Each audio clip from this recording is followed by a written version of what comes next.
mobile app, etc.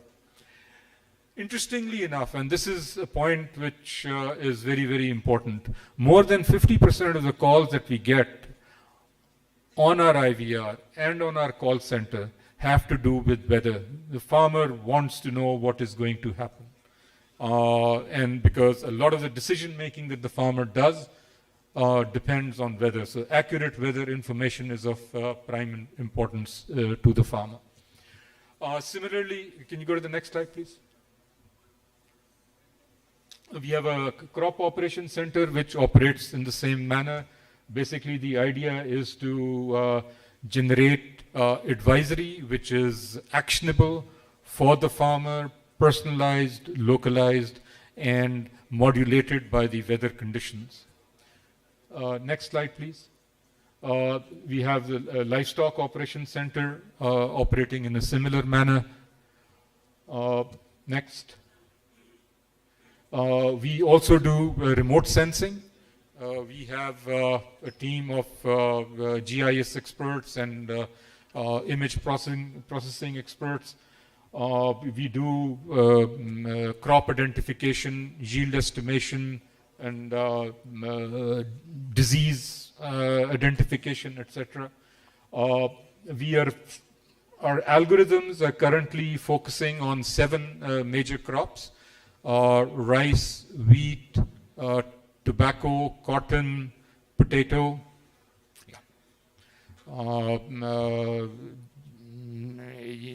and maize. So, and who benefits? It's the consumer, it's the banks and the insurance companies, and the farmers, of course. Next slide, please. So this is very important. I mean, so what we are doing, we have an outreach to 16 million farmers, out of which about 7 million are monthly active users. On any given day, we get up to 200,000 calls on our IVR, and our call center gets up to 5,000 calls on any given day. In a month, we send out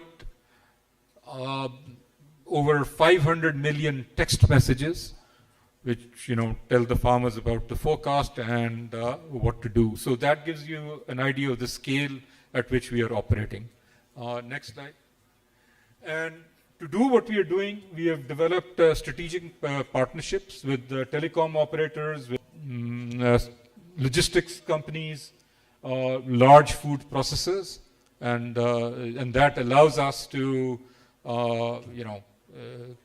provide services to the farmers that they need. Next, please. Thank you.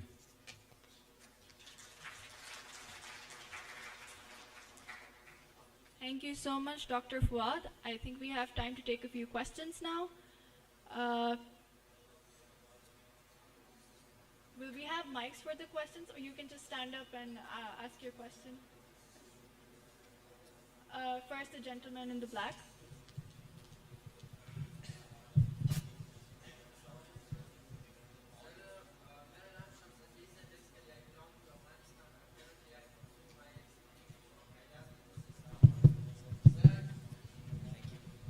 I have a question for the panel. कि जब हम देखते हैं यहाँ पर पाकिस्तान में मुख्तलिफ़ किस्म के फूड स्कैरसिटी आ जाती है, लेकिन एट द सेम टाइम पर अफ़गानिस्तान का जो बॉर्डर है वहाँ पर फूड जो है वो ट्रक्स में ख़राब होते हैं, उनको क्यों इंपोर्ट और इस चीज़ में क्या मसाइल वगैरह है? और दूसरा ये सर कि साउथ एशिया जो रीजन है ये पूरा तकरीबन फूड इनसिक्योरिटी या नॉन ट्रेडिशनल सिक्योरिटी में कोरोना ने ये हालात हमें दिखा दिए कि नॉन ट्रेडिशनल सिक्योरिटी में हम तकरीबन बहुत ज़्यादा इन्होंने हमें इफ़ेक्ट किया है। साउथ एशिया इस हवाले से किस तरह एक दूसरे के साथ इंटीग्रेट होकर इस प्रॉब्लम्स को फ्यूचर में सॉर्ट आउट कर सकते हैं? Thank you so much. Maybe we can have another question from, yes. Assalamu alaikum. My name is Amna Smahat. Thank you so much, Dr. Fawad. Very informative, and especially how you are in touch with the farmers on ground. My question to you is that considering your interaction with them and the ground realities, what do you foresee their future in terms of water scarcity? I would ask the panel who would like to take the first question.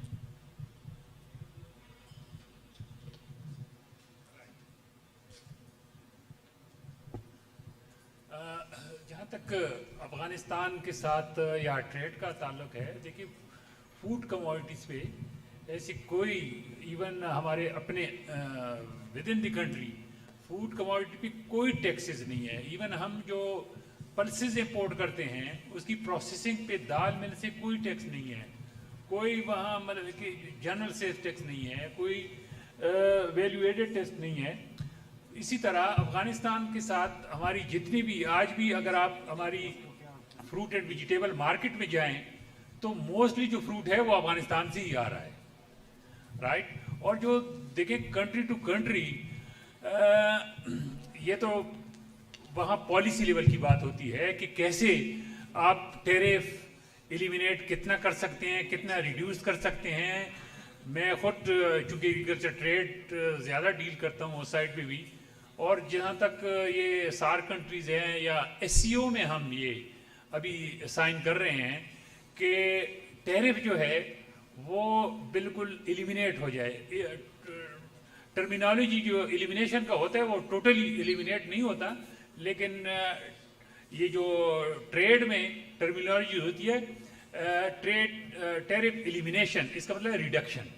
तो हम जितना minimum हो सके eliminate कर रहे हैं tariff को, लेकिन ऐसे भी नहीं हो सकता कि बिल्कुल फ्री हो जब तक फ्री ट्रेड एग्रीमेंट ना हो। और फ्री ट्रेड एग्रीमेंट हमारा है, अफगानिस्तान के साथ भी है, चाइना के साथ भी है, मलेशिया के साथ भी है, श्रीलंका के साथ भी है। जहाँ एफटीए है उसके अंडर भी कुछ स्पेसिफिक लाइंस होती हैं, कमोडिटीज़ होती हैं, उनकी अपनी अपनी एक कोटा होता है, लिमिट्स होती है, दोनों बायलैटरल होता है। तो उस हद तक तो ये होता है और होता भी रहा है, और अफगानिस्तान से अभी इंपोर्ट हो रही है, हमारी भी वहाँ जाती हैं, स्पेशली फूड कमोडिटीज़ का, इतना फ्रूट एंड वेजिटेबल का। जहाँ तक ग्रेन का ताल्लुक है, स्पेशली हमारा अपना चूँकि वीट का बड़ा इशू होता है और अफगानिस्तान के साथ इतना लॉन्ग बॉर्डर है कि वो लीगल ना हो तो इलीगल बहुत ज़्यादा होता है, तो वो तो ऑलरेडी होता रहा है। तो ऐसी है, कोई ऐसी मतलब नहीं है कि गवर्नमेंट की तरफ से ऐसी पॉलिसी हो कि रिस्ट्रिक्शन हो और वो ख़राब हो जाए और इंपोर्ट ना हो जाए या एक्सपोर्ट ना हो जाए, ऐसी कोई पॉलिसी नहीं। Thank you, sir. Mr. Abdullah, would you like to add? जो आपने ये कहा कि वहाँ मतलब फूड बहुत से ख़राब हो जाती है, मतलब ट्रकों में खड़े खड़े, you know that every country मतलब first have to have national security. You know that अगर टेररिस्ट का मतलब हमें मतलब थ्रेट है तो डेफिनेटली वी डोंट केयर कि फूड ख़राब हो रही है या नहीं हो रही, हमें सबसे पहले तो उस थ्रेट को रोकना है। तो उस सिचुएशन में अगर ट्रक खड़े मतलब स्पॉइल हो जाते हैं, दैट यू नो दैट मतलब trade off between security and then food मतलब supply, so that can not be I mean compromise in any way. Thank you, Mr. Abdullah. Dr. Fuad, as for your question. Yeah. So I'd just like to add to, before I go to the question that was addressed to me, one of the problems and one of the reasons for large post-harvest losses is our lack of temperature-controlled logistics in the region. So those are open trucks. Even within the country, fruit, vegetables are transported in open trucks in the height of summer, and a lot of produce just goes bad. So, there are a lot more issues. But coming to the question regarding water, so through our platform, what we are doing is we are advising farmers when to irrigate and how much to irrigate. So the standard procedure in the country is to use flood irrigation, and in flood irrigation, about 40% or 50%, there are various estimates, the water is actually wasted. So even before going to drip irrigation, which especially smallholder farmers cannot afford, There are ways to optimize the use of water, even with the standard practices. So those are the practices that we are trying to change, nudge the needle, move the needle, so that they use less water. So, for example, if we know it's going to rain, we'll advise them not to irrigate because, or delay the irrigation for, a couple of days. Thank you, sir. I would just like to add, because I have a background in water, in wastewater treatment as well, that as per my understanding, most of our losses are in transmission, like transporting water from one place to another, and we have about 60% of losses over there as well. And when we talk about water conservation, I think that we should also be talking about water replenishment and increasing our groundwater storage capacity as well. So if you have any insight on that, I would like to hear about that. But we will also take a question from the gentleman in the blue tie and the gentleman beside him. If someone can get the mic to them. Yeah, thank you. Ji, Assalamu alaikum ji. Raja Muhammad Usman. Specifically, thank you so much for all of you guys who are in the panel. A lot of information. Dr. Afridi, respected sir, basically from your discussion or the information that provided by your side, what we need to do basically, I personally think so that what I've got the point number one is, we need to educate the end consumer about the diversification of the food, diversified food. I personally think so. This is a very, very important point. Second is we need to develop the village like the cities to stop producers to become consumers. This is very important point. And one of the very important is the biofortification. Sir, I agree with you. This was a very new information for me as well. And Dr. Abid, thank you so much. And your point, I strongly agree with you. Outreach to the farmers, I think so needs to be done, needs to be much improved, because our farmer, I personally think so. There's a lot of categories of the farmers, in fact. Sir, question, please. Dr. Afridi, my first question is very simple question, sir. Possibilities, sir, kya hai to increase the per acre yield, as we know, as Russia did, China did, India did, sir. This is the number one question, sir, to you. And second, sir, how our farmer can be educated to increase the per acre yield, sir? Thank you very much, sir. Thank you. Let's take a question from the gentleman sitting beside him as well. Assalamu alaikum. My name is Jadeh, and I'm a student of MPhil, DACS, Defense and Strategy Studies from Quran Azam University, Islamabad. I have two questions, one from Master Kamal and another question from Master Dr. Abid. So my first question is, sir, is regarding to the water problem that we are facing in Pakistan. Sir, Pakistan being the world third water scarce country, as we mostly, dependent on the endless water, and mostly water comes from the glacier.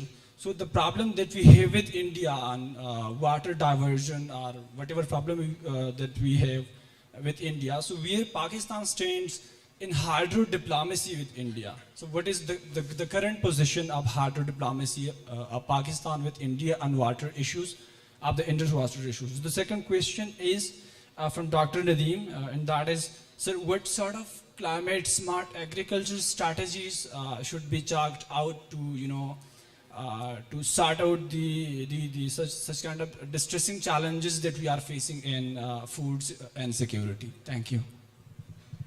I think we can have one more question from Dr. Adil Sultan over here, and then we can start with the answering. Thank you very much, moderator. And first of all, I'd like to appreciate Brigadier Zishan, DG CPST, for hosting this session, because I think we talk a lot about traditional security issues, but we talk less about non-traditional security. And the crisis that we are undergoing at the national level at this moment, I think we need to work more to understand what the food and water shortages are going to be faced by a country like Pakistan in the future. So aptly, if we say, instead of strategizing, I think it would be understanding the future crisis, food and security issues. My question to Dr. Abedullah, thank you all the panelists for the excellent presentation. You mentioned something about raising the cost for the farmers for using solar panels for water exploitation. Moderator also commented, we are making it more tougher for the farmers in that way by raising that cost. Already our government is doing enough to make the life of those farmers miserable. So my question is whether under-exploitation of water or over-exploitation of water is the problem. What actually you wanted to convey? Because from your presentation that you talked about, you were talking about regulating, I understand, the water sources and management of the water sources, but by suggesting such measures, I think the kind of environment we have, especially in the rural areas, we would make this more problematic rather than making it easier for the farmers. Thank you. Thank you, and I would give the floor to the panelists. Dr. Fidi, would you like to go first, or Dr. Abdullah? Okay. Thank you very much for the question. I think, as I said, that if we really want to, put the pricing of water, then that is trade-off between present and future generation. That's what I'm saying. The present generation is because they hold the rights and they are optimizing or maximizing their own utility without taking care of the future generation. So if we have to make a judicious decision between present and future generation, then present generation have to think, I agree that of course the cost of production will increase, that will be the additional burden on the consumer, I fully agree. But that's a trade-off between present and future generation, number one. Number two, basically in the long run, we can, as I said, we need to adopt the holistic approach that currently we are spending almost 200 billion on fertilizer subsidy, which is giving benefit only 800 rupees per 5-member family per annum, which is very, very small. So if we just shift that resources to increase the high yield, to innovate the high yielding varieties, that could help the farmers to decrease the cost. And water saving technology, especially on breeding side. So that can help in the long run. But in the short run, of course, we have no option except to have trade between present and future generation. No, it depends. It's the choice which we have in our hand. But in case of always present generation is, biased towards themselves to maximize their own utility without taking care of the future generation. Thank you.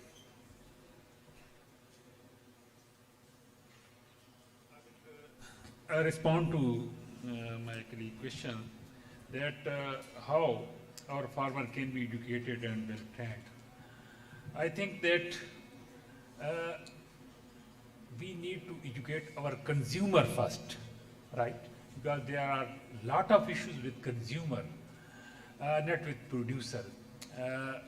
Sorry that due to shortage of time, I couldn't able to mention there that what we have from the Pakistani side, because last year when we were developing a report on for the UN Food System Summit, I was a writer and contributor of one chapter in that, and we have suggested from the Pakistan side that what game-changing solution for these food and nutritional insecurity will.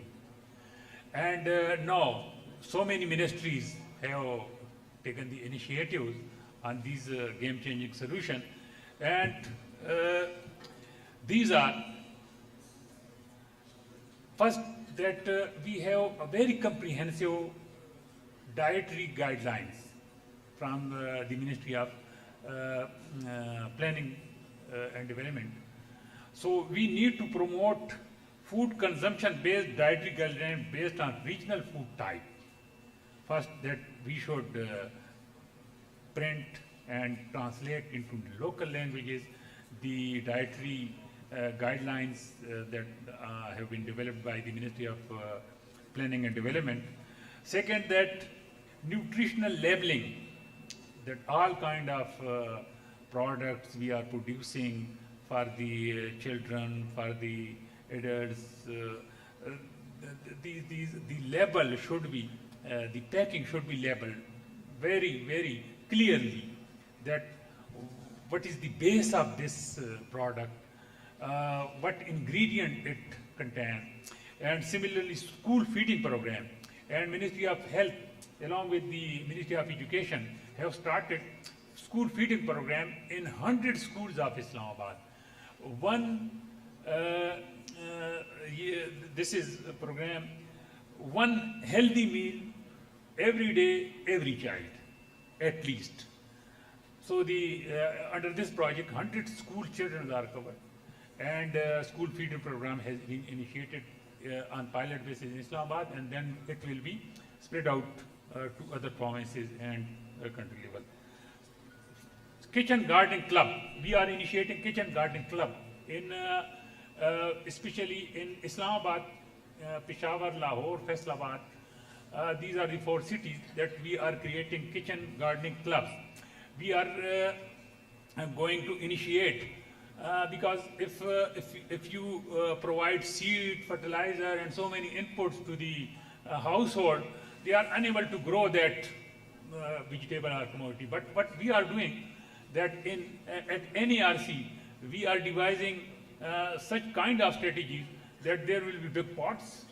We will grow vegetable in that pots, and when the plants are ready to produce vegetable, the households will be provided these pots, and after another season or another vegetable season, they will bring the empty pot and will take the other vegetable pot to their houses, and within a week time they will the pots will be able to produce different kind of vegetable at their houses.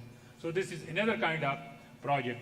So we are going to initiate such kind of project that we should increase our nutritional aspect of the people and so many. With respect to farmers are well aware. They are very good economists, very good scientists. They know each and everything. They know the relative profitability of each and every crop, what to grow, what not to grow, they know it. And about the mechanization, under Agriculture Transformation Plan, which has been approved by the federal government, we are providing different kind of machinery and modern machinery on 50% subsidy to the farmers across the country. So it will be, in near future, will be equipped, farmer will be equipped. Thank you. Thank you, Dr. Saab. Due to shortage of time, we will be ending our question and answer session over here. Thank you everyone for listening, and I hope you enjoyed the panel discussion.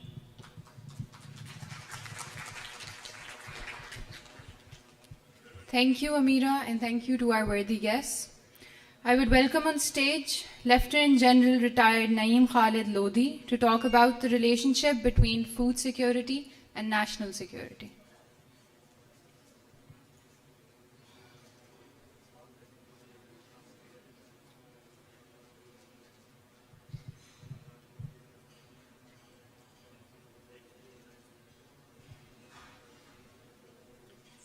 बिस्मिल्लाहिर्रहमानिर्रहीम, बहुत शुक्रिया। यही तो हमारा मसला है कि problem कोई भी हो आप फौजियों को बुला लेते हैं। जो सिक्योरिटी का मामला है इसमें मेरा ख्याल है सिर्फ मैं 2 पॉइंट कहूँगा, क्योंकि इधर से मेरी आवाज़ आ रही है, पीछे से चाय के कप और चमचों की आवाज़ आ रही है। और more interested in that, I know that. देखिए, जो सुप्रीम नेशनल इंटरेस्ट है वो है welfare and well being of the people of Pakistan. Simple. वो आप हमें ब्लेम तो बहुत करते हैं ना कि फौजियों को पता नहीं है, वो समझते हैं कि बंदूकें और टैंक की सिक्योरिटी है। नहीं, ऐसी बात नहीं है, हमें भी ये पढ़ाया जाता है। और उसके लिए मेरे ख्याल 4 बुनियादी चीज़ें करने की ज़रूरत है। नंबर 1, तालीम और तरबियत, जिस पे ज़रूर आप बड़े ज़ीशान प्रोग्राम कीजिएगा कि तालीम और तरबियत किस तरीके से इसका हम ज़्यादा से ज़्यादा फैला सकते हैं, किस किस्म की तालीम, किस किस्म की तरबियत। दूसरी बात है सेहत, जिसका हम पार्शली आज हमने जिक्र किया है, इसके और भी साफ ज़ाहिर काफ़ी सारे मामलात हैं। तो ये इसमें फूड सिक्योरिटी का बहुत अहम रोल है लोगों की सेहत के साथ, और अच्छे सेहतमंद लोगों का बहुत ताल्लुक है नेशनल सिक्योरिटी के साथ। और तीसरी चीज़ है डिस्पेंसेशन ऑफ जस्टिस। जिस सोसाइटी में इंसाफ ना हो, माशी इंसाफ, माशरती इंसाफ, सियासी इंसाफ, तो वहाँ पर फिर वो अमन अमान नहीं रह सकता।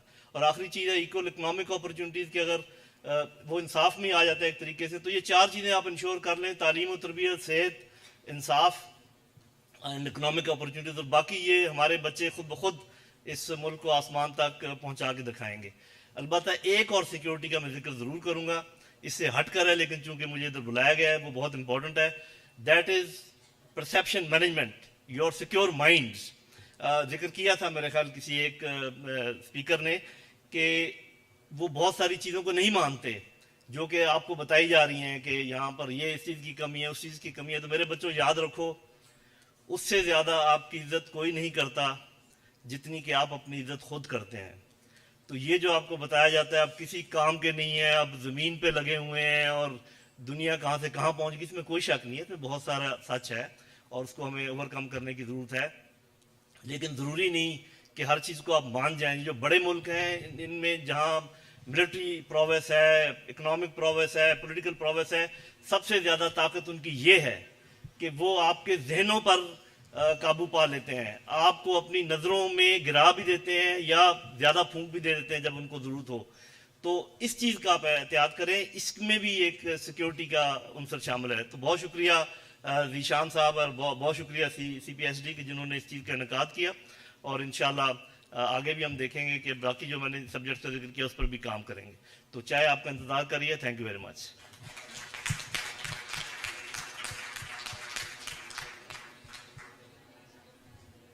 Thank you, sir.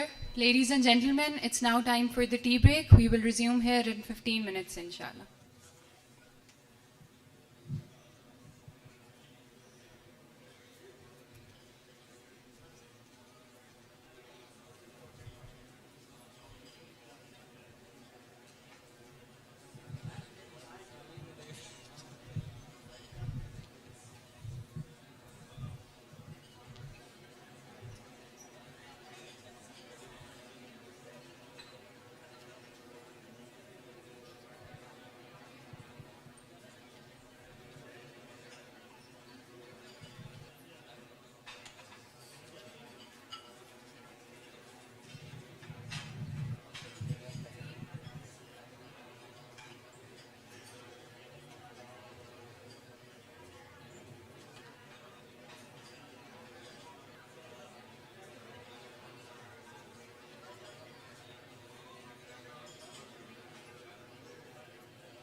Hello, hello, hello, hello, hello, hello, hello, hello, hello, hello, hello, hello. Hello hello mic check test आवाज़ ठीक आ रही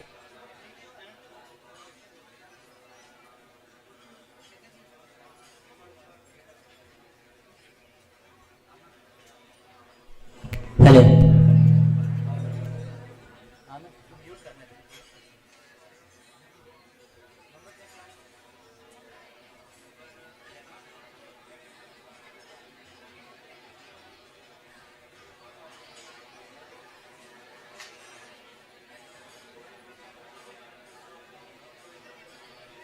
hello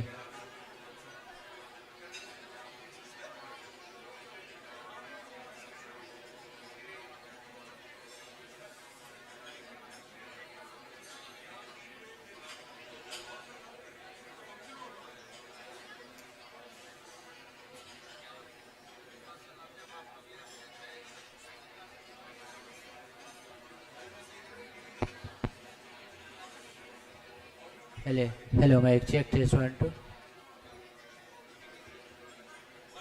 hello hello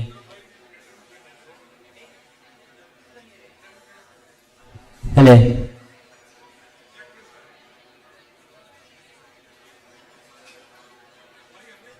hello hello hello hello hello hello hello mic check test 1 2 hello hello hello hello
Ladies and gentlemen, please settle down. We are about to begin.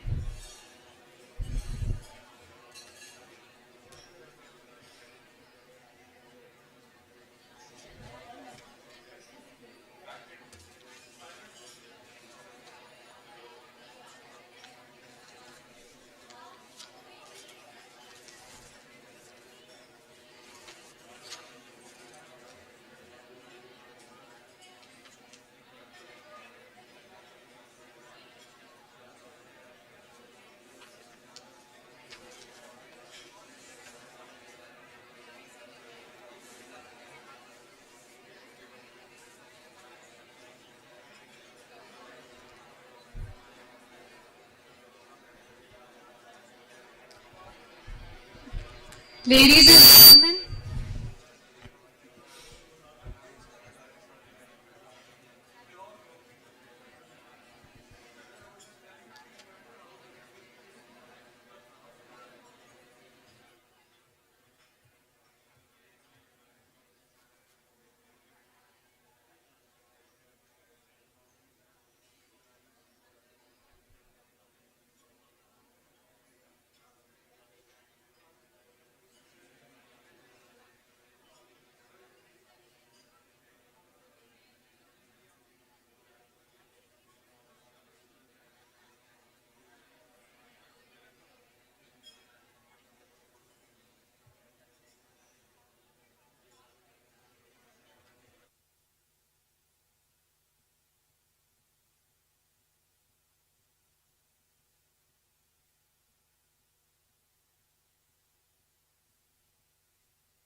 ladies and gentlemen, please settle down.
For the second session on food security threats and solutions, I would like to call on stage our honorable speakers.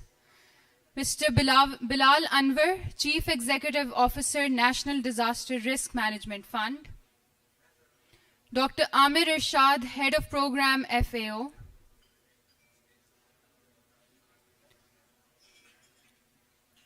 Dr. Abid Soleri, Director, Sustainable Development Policy Institute. And Mr. Ahmed Kamal, Chairperson, Federal Flood Commission. This session will be moderated by Brigadier Retired Zishan. Sir, please.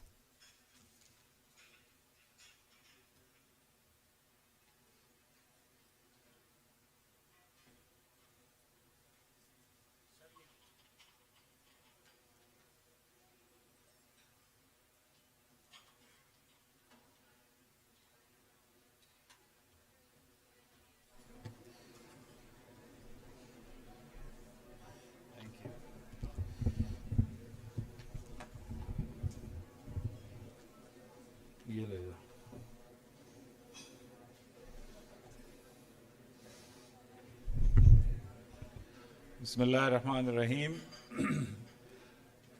Ladies and gentlemen, boys and girls, may I have your attention, please? Thank you. Today we had a good start, and in the first session, I was really happy to see a very healthy, interactive session and pretty pointed questions to the panelists, especially Dr. Sadiq Afridi, and Dr. Abidullah and Dr. Fawad Imran Khan. I must also appreciate the House for having listened to those speakers quite patiently. And I'm sure, especially the students from the universities, you must have had a good dose of information and knowledge on the subjects of food security and water security, especially the nutrition part of it, which was elaborately covered by both Dr. Sadiq Afridi and Dr. Abidullah. Moving further, this session is about the problems, the challenges, and the solutions. And in this session, we have invited some very eminent people from this field of food and water security. The first speaker on my right is Chief Executive Officer of National Disaster Relief Management Fund, Mr. Bilal Anwar. Mr. Bilal Anwar is a practitioner of climate change and its effects, has been associated with the United Nations for a very long time, and has worked across the world, especially in Africa. He has been heading the NDRMF since last 1 year, and these days he's one of the busy persons around, not only in Islamabad but in Pakistan. It was really difficult to catch him for this seminar. Thank you, sir, for giving us the time. On my left, we have Ahmed Kamal Sahab. Ahmed Kamal Sahab is Secretary of Federal Flood Commission, and he is going to give us the rundown, the analysis of the flood which we have recently experienced in Pakistan in 2022. Ahmed Kamal Sahab is an expert in the floods and water-related issues. Sir, very grateful for taking out time from your busy routine, and thank you, sir. And then on my extreme left, we have Dr. Amir Irshad. Amir Irshad Sahab, he is head of research program in Food and Agriculture Organization of the United Nations in Islamabad. Amir Irshad Sahab has been introduced well to you, and he is an international personality, and he is going to actually give us a very critical view of our food security and insecurities, and how to go about addressing this challenge. Thank you very much, Dr. Saab. So with this brief introduction, I will not take much time, and I would request Mr. Bilal Anwar to please apprise us with his comments. You can use the rostrum as you want.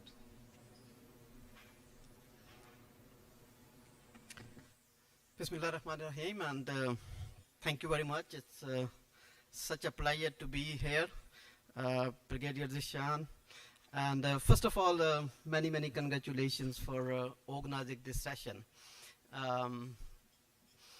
Given the importance of today's topic, it is surprising and pleasantly surprising to see so many young people on both genders in the room. I think this is quite a commendable effort, because we practitioners, we go around into so many meetings every week, and it goes on, and we actually come across with very similar faces, and many a times actually we hear very similar presentations and speeches as well. So I think it is a departure in a way, and it's good to see so many young people, because they are the one who are going to be taking these challenges forward, the kind of mess which our generation is leaving behind for them. So since the audience is refreshingly new, so I'm not going to be boring you with any of my presentations, which I might have given so many times repeatedly. But nevertheless, given the importance, and one more comment, Brigadier Saab. One of my colleagues here earlier on in the previous session, he took the floor and he made a very valuable comment that congratulating CPSD on organizing this session on security in a non-traditional security challenges and the matters and the issues. Let me add a slight cheeky addition to that very interesting and very important comment. Yes, it is commendable that the piece has been considered, contextualized in those very contemporary and new challenges, and those are the emerging challenges. But the fact remains that we actually reach to this level after passing many of the tipping points, after surviving ourselves through to many crises, many disasters, and so this is a kind of a compulsion on which we have arrived ourselves. Would have been nicer, much nicer, as a nation and as practitioners, to actually being able to realize the impact of these issues much earlier on, and position ourselves and prepare ourselves to deal with those issues. But as they say, it's never too late, and hopefully we'll see this some kind of a shift and a change in the policy making, as well as in terms of the coming up with our preparedness towards implementation. And the sessions like this actually, of course, are going to be contributing like this. Now, the nexus between the climate change, water, and food security, I think this is so much given. This is so much very well established in the literature, and we practitioners, the policy practitioners, we actually apply it, and we come up with the conceivable projects and the programs, and we try to reduce the impact in a way. I personally am a climate change policy practitioner. I don't call myself expert, given the diversity and the complexity of the climate change issue. So I reduce my level of expertise to the practitioner level, and the reason is that it gives me a lot of a kind of a very different approach, a mental approach to applying my knowledge and my expertise as well. Now, there has been I'm not. You all know that the kind of challenges which Pakistan is facing, being an agriculture country, repeatedly for the last many years, we are actually comfortably falling ourselves down on the food security tables and the data which is gathered by the international organizations, with a slight variation depending where the data is coming from. World Bank have their own methodology. Similarly, the UN agencies, they have their own methodology. But I think the one common factor remains that we have been losing space, and starting off as a highly agrarian country, and we still are. And agriculture is not only a means of production for us, but it is also a very cultural, social, economical component of a vast segment of society and the population in rural areas. Now, talking about food security, it is nutritional part is very much part and parcel of it. It's a very essential component of it. But when we're talking about the food security, it largely or generally it encompasses 3 or 4 different components, and which basically starting from the production and then goes to the logistical aspects of it, and then going into the nutritional part of it, basically showing that what we are producing and how it is aligned with the food needs of the population. Now, I'm not going to deny the fact one of the reasons is, and if we see this in the agriculture history or the production history of Pakistan, we see this, that we have actually made some leapfrog. 1970s Green Revolution is one key example, and since then as well, there has been tremendous and remarkable progress in the agriculture sector, especially when it comes to the yield per hectare. But another big factor has been the population growth rate, and which actually have been one of the diminishing factor for reducing the per capita food for our population. These all challenges are going to remain. I mean, what is the new threat to the food security is the climate change. And this threat is so overarching and is so cross-cutting. It basically is going to affect the food production from all the three components of it, starting from the production, going into the logistics, the distribution part of it, and thirdly to the nutritional value of the crops and the crops which we are producing. And when it comes to the climate change impacts, it basically threatens and it adversely impacts the all 3 components of it.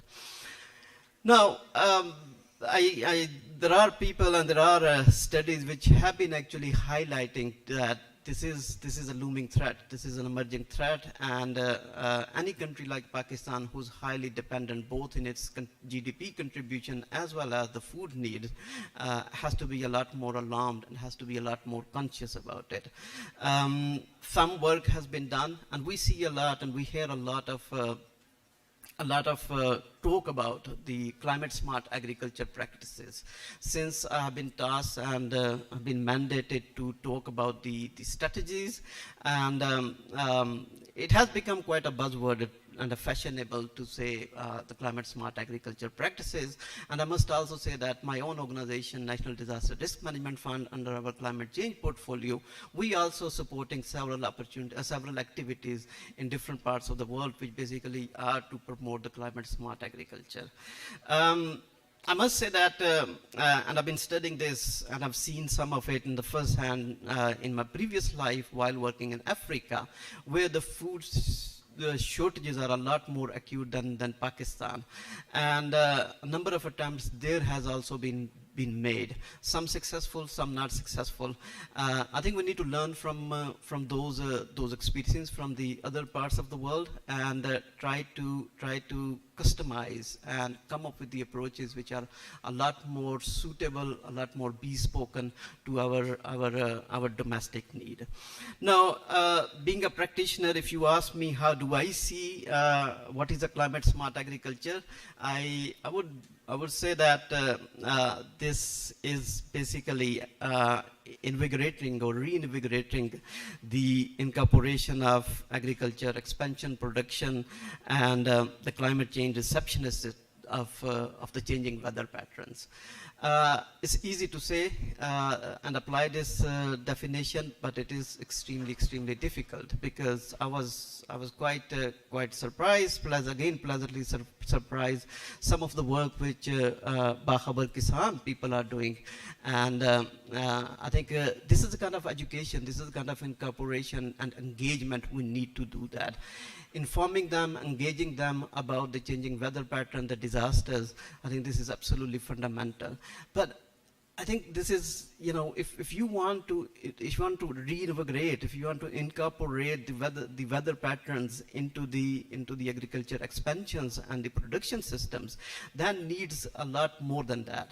I think the missing link which I have seen so far is the R&D component. There was some talk about it, and there's a lot of talk about it, which is happening actually, how the research and development that need to domesticate and come up with the new varieties of the seeds and others to come up with the cropping pattern which are suitable with the changing weather. The challenge there is the weather has been changing so drastically and so erratically. So this is a catch-up game. This is a catch-up scenario which is increasingly becoming difficult to come up with the kind of solutions we need, because the crops needs a lead time. The new seeds needs quite a long period of, you know, after their successful R&D component, there needs a very large and a long period of domestication, as well as they are bringing into a mass scale production and then to become the part of the food system. I think the missing link is there, where the research and development and the successful attempts of the research and development have not really gone into the production patterns with extreme level of success. I think the other challenge is, as I said, with the erraticness of weather and the frequency of the changes due to the climate change. I think this is going to make it even more difficult how this gap can be covered. Now, this is applies to same to the water as well. So this next is very highly interconnected and interdependence. We know there's quite an upsurge and renewed interest about the water security, and we know there's a lot of work going on. Ahmed Kamal Saab is going to be talking more about it as well. But what we know in Pakistan is a unique scenario. We got the seasons where we have a lot of water, you know, quite a lot, much beyond our capacity, as well as we can use it in a useful manner. And then there is a period of acute shortage of water. I know this from experience just before this floods. We were actually approached by the Balochistan government, and they actually came up and they declared 14 of their districts as drought districts. And I don't think I need to explain and illustrate what is the correlationship between the drought and the water shortages. And then very few weeks later, exactly those districts, both in Balochistan as well as in Synth, they were underwater, and we're still actually suffering with it. So this is a challenge which the climate change and the gravity of the challenge which climate change is bringing into it. I think in terms of the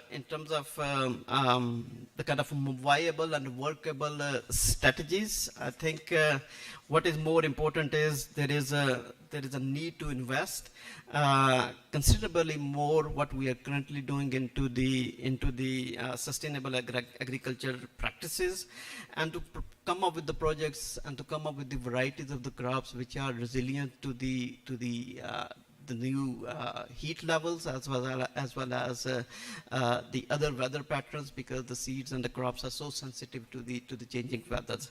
Similarly, I think the most of the strategies can be capped or can be clubbed together under the climate smart agriculture practices. But then this is not something which we can take it from somewhere. This need to be developed, and they need to be developed with the involvement of the farmers and the local farmers. I think one area where the government can be extremely useful and helpful, and I see some of the developments happening, is the use of new technologies and the mechanization. And we see this to some level that that is being incorporated and being introduced in Pakistan. But I think mechanization have reached and evolved to a very different level. We're talking about not only the traditional machines, which still have a lot of space and room to be incorporated in Pakistan's agriculture practices, but the whole world and what we see in the technological development have leapfrogged, and they're moving into the digital technologies, which have a very high viability and applicability in Pakistan in the agriculture sector as well. And I think in terms of the development and the progress, some steps can be comfortably skipped and reach to the next level without much disruption in the agriculture sector. Community-led sustainable development and sustainable agriculture projects are extremely important, and some of the work which people and an organization like Bakhabar Kisan are doing, I think that need to be bridged together and that need to be escalated and expanded as well.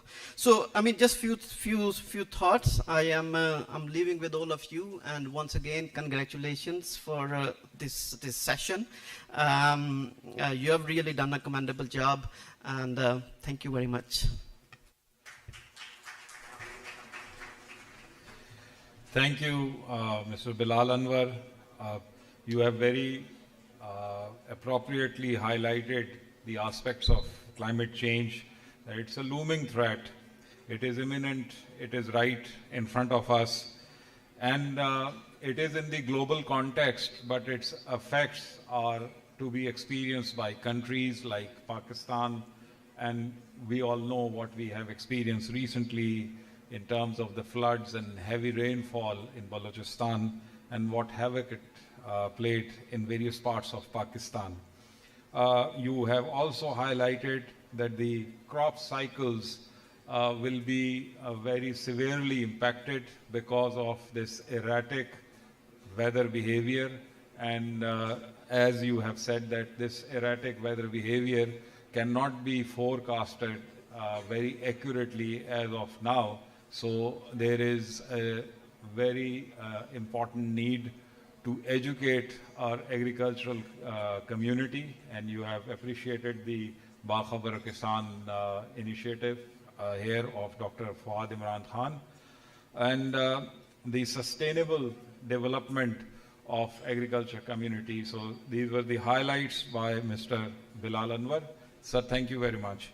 Now I'm going to invite Mr. Ahmed Kamal.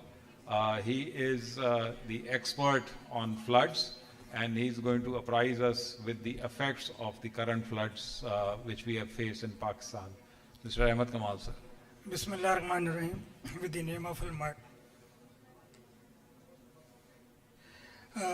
I'm glad that this topic has been given because this is the need of the hour, and I must congratulate the organizers for bringing in so much of a good, you can say, HR here, so that I will be able to share some of my thoughts on the topic because it is very, you can say, recent, and it is perhaps the most burning one.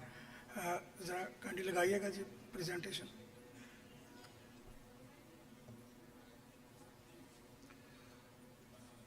Boys and girls, may we have some silence, please? Next.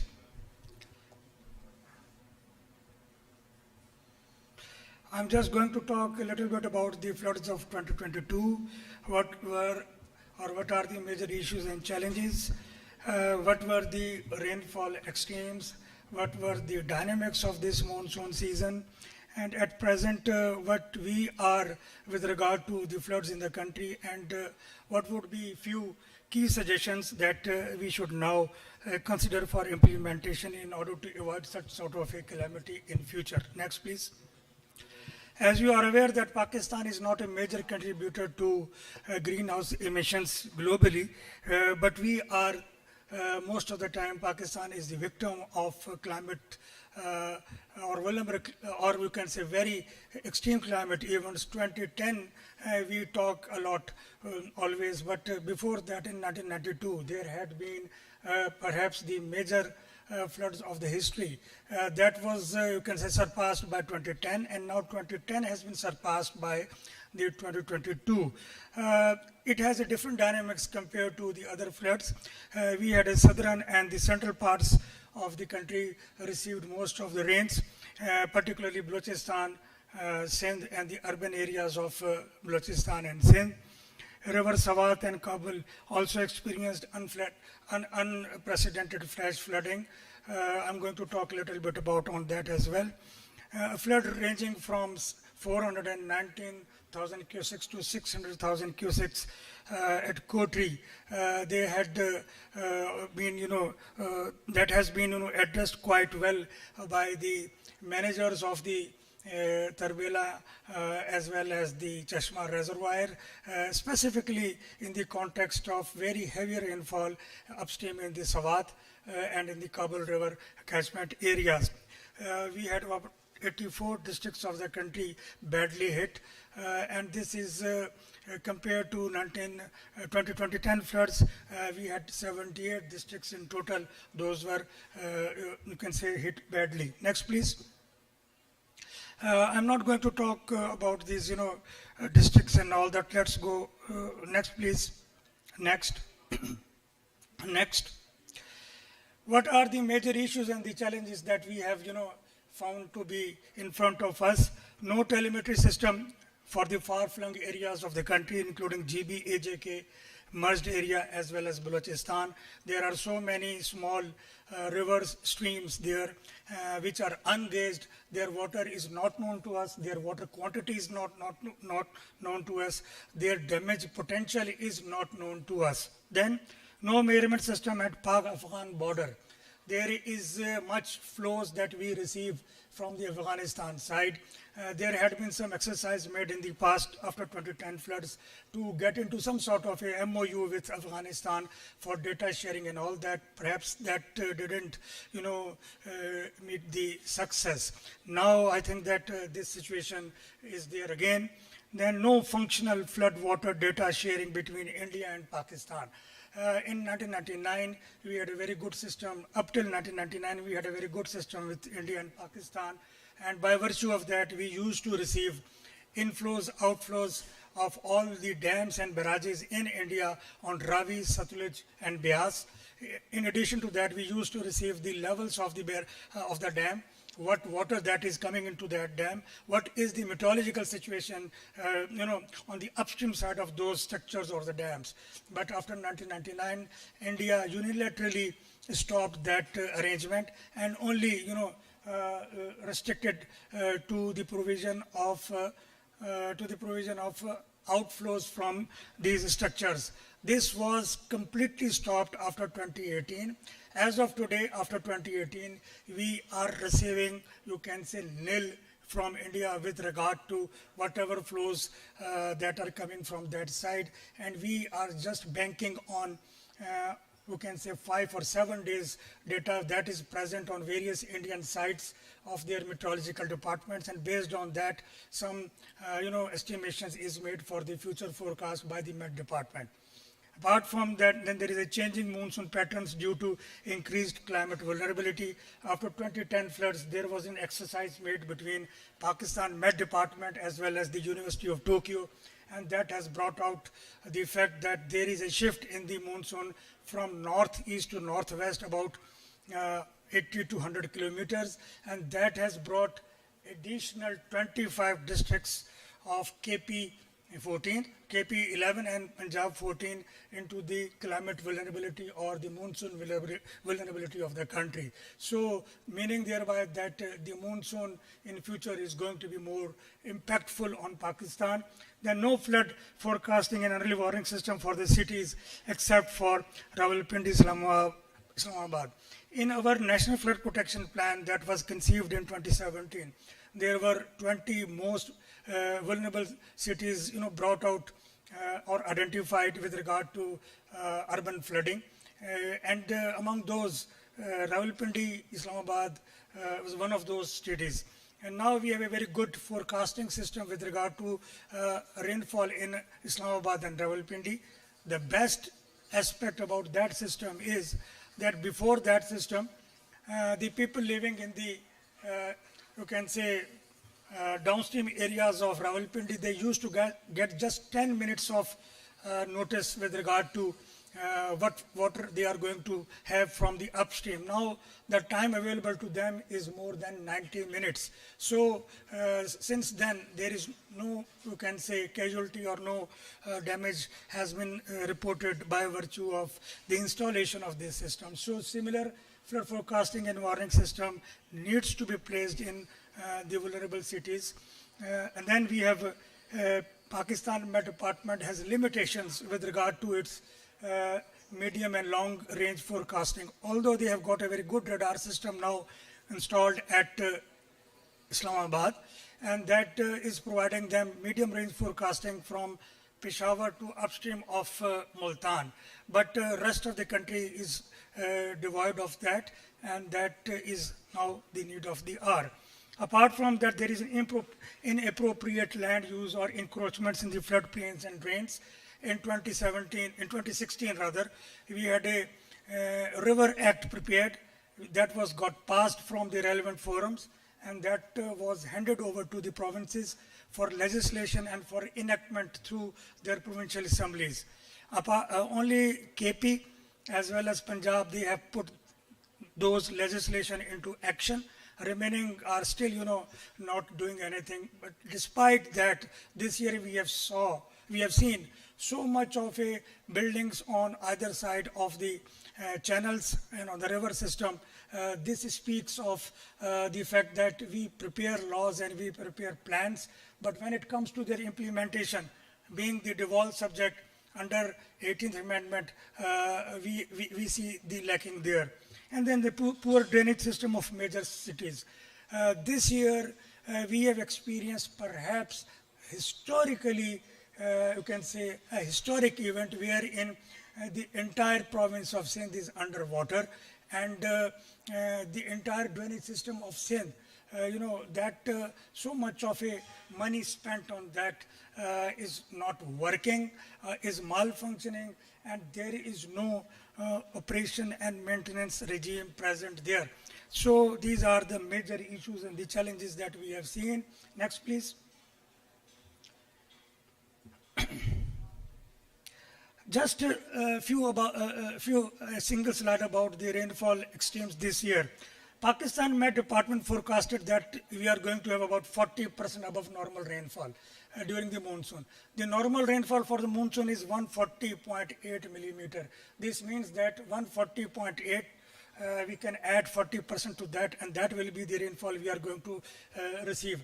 But in comparison to this, we received about 208% above normal rainfall, of which 515 in Sindh, 476% in Balochistan above normal, 87 for Punjab, 45 for KP, and 129 for GB. This itself talks about, you can say, the severity of the climate change and the severity of the climate impact that the country is visibly, experiencing. And then there had been ever highest rains in the history for the last, you can say, 65 to 70 or 75 years recorded. Larkaran division of Sindh, it received approximately 700 millimeter of rain. Eastern parts of Balochistan, approximately 500 millimeter of rain, causing severe flash flooding in the area. Next, please.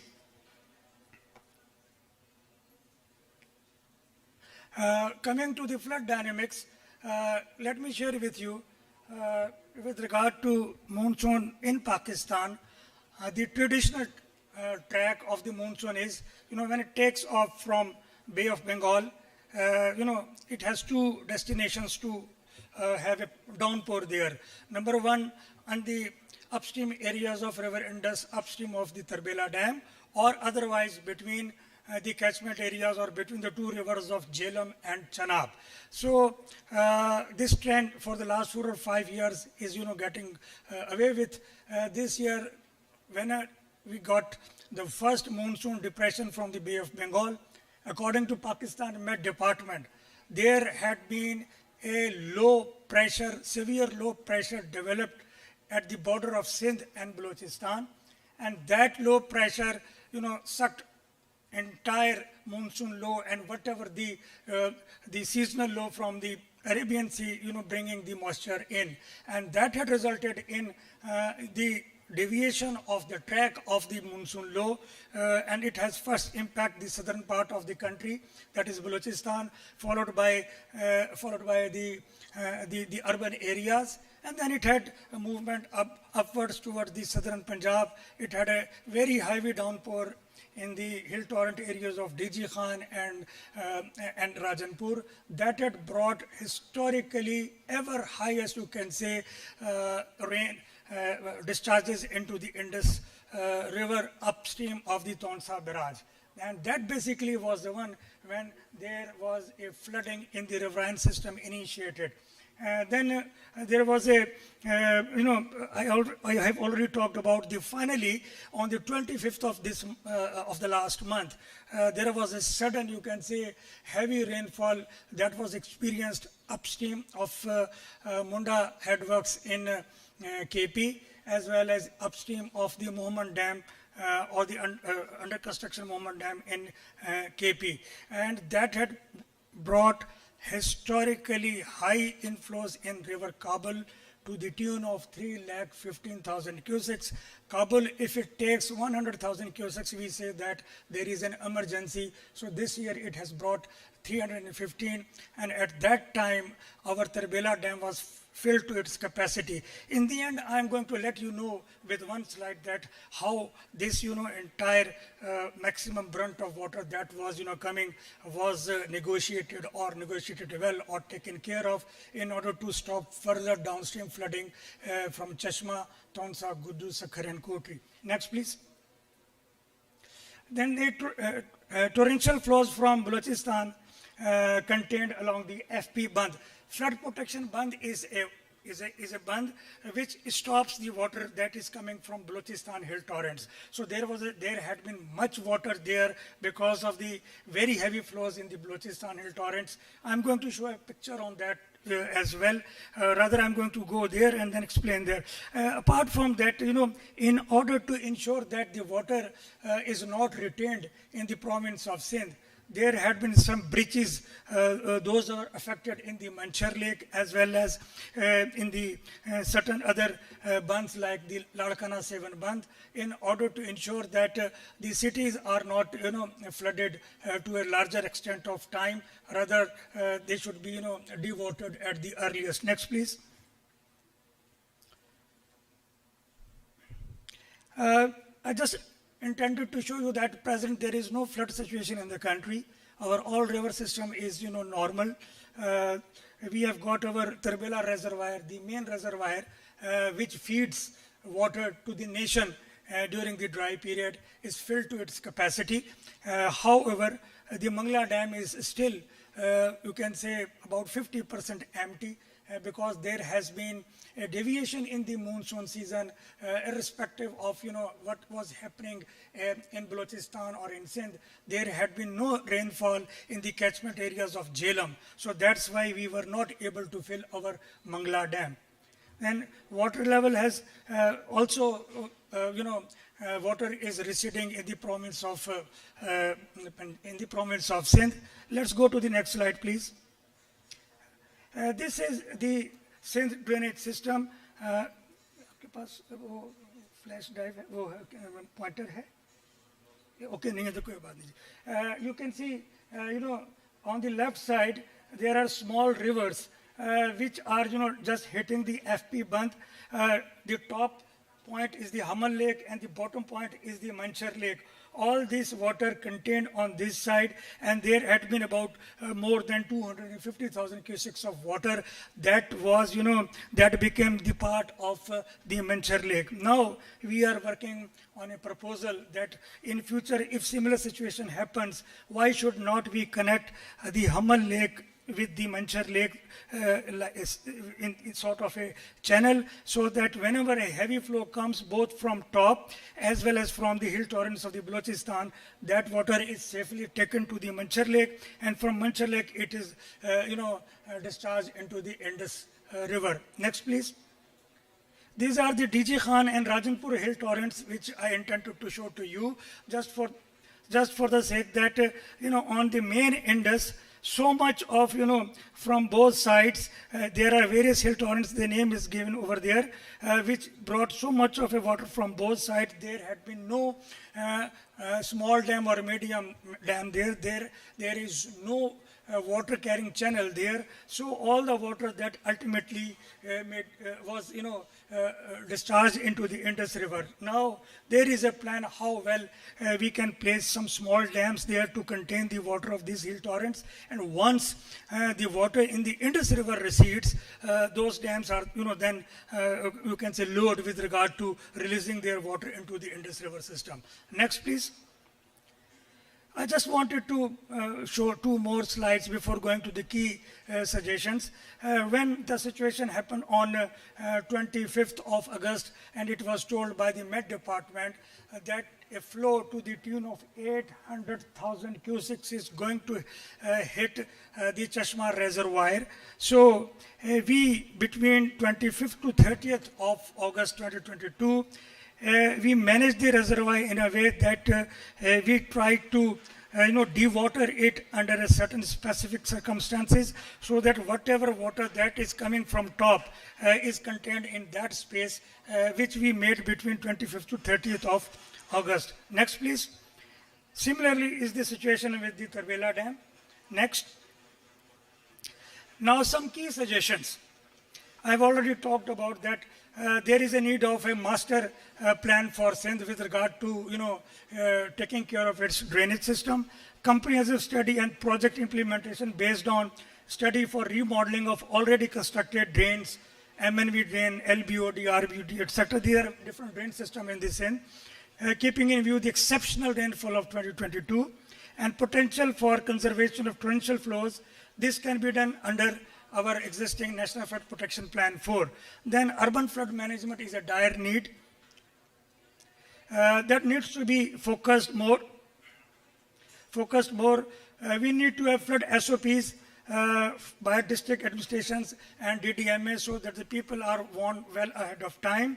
Enhanced flood resilience of major cities through structural interventions would be needed, just like in Karachi.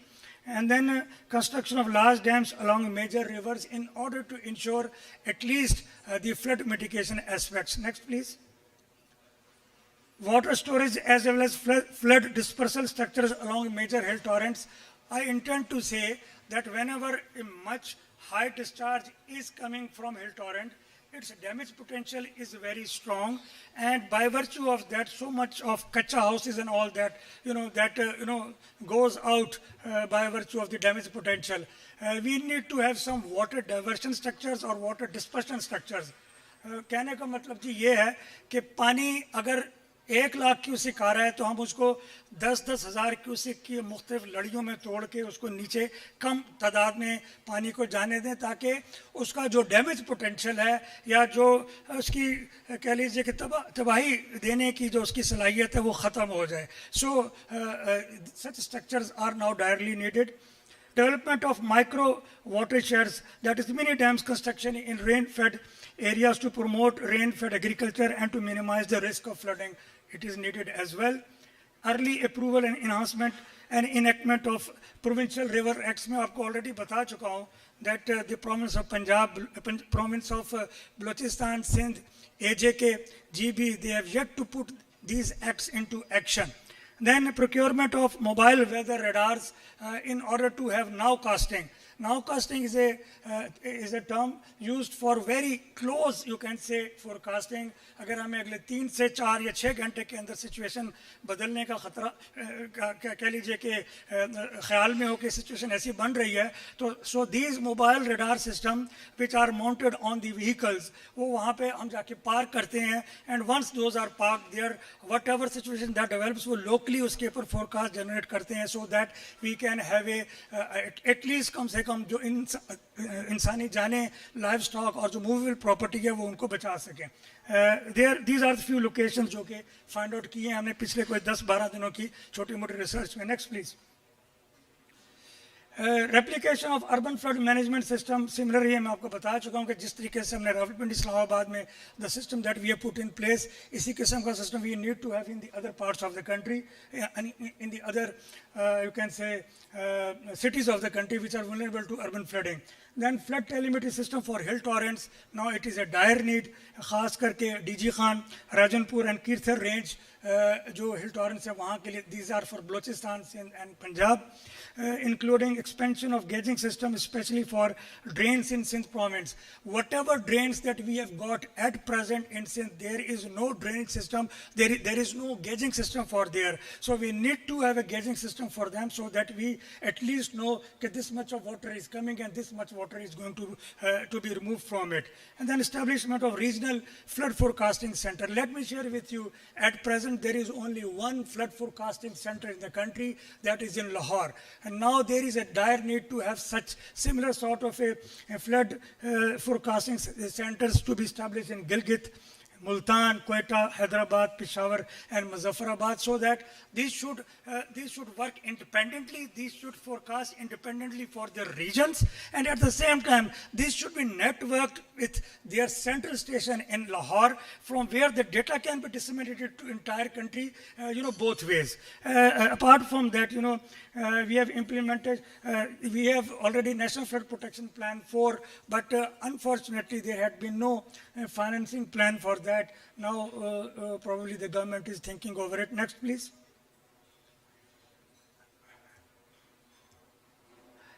Taming of waters of hill torrents, मैं already बात कर चुका हूँ, छोटे बड़े छोटे dams बना के. Then restoring the right of way of river Ravi on Shadra Bridge. Let me share with you very unfortunate fact.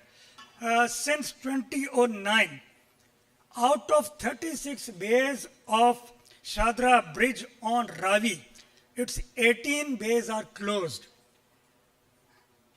The design capacity is 250,000 cusecs. If the water comes, it is now going to take only 1 lakh or 1,25,000 cusecs of water. There had been so much of encroachments there. There had been so much of official buildings, mosques, schools, private, and so many other things. Electricity is there, sui gas is there, and there are petrol stations and there are CNG stations. It is the duty of the district administration or the provincial government to get rid of all this if we want to get rid of any catastrophe in future by virtue of any outflows that are coming from Indian side. Then there should be a national group of experts put in place for a nationwide implementation of our national plan. Rainfall and river flow measurement system for water coming from Afghanistan is needed. I have already talked about. Formal arrangements for this needs to be made.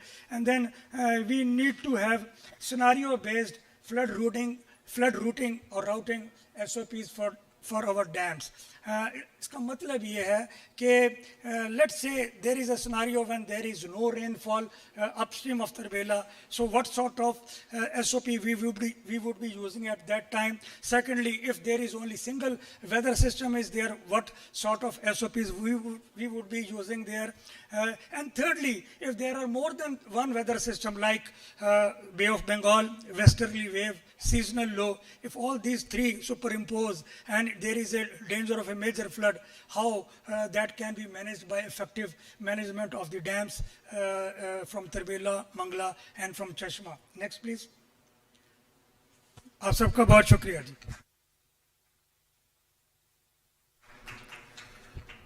Thank you very much, Mr. Ahmed Kamal.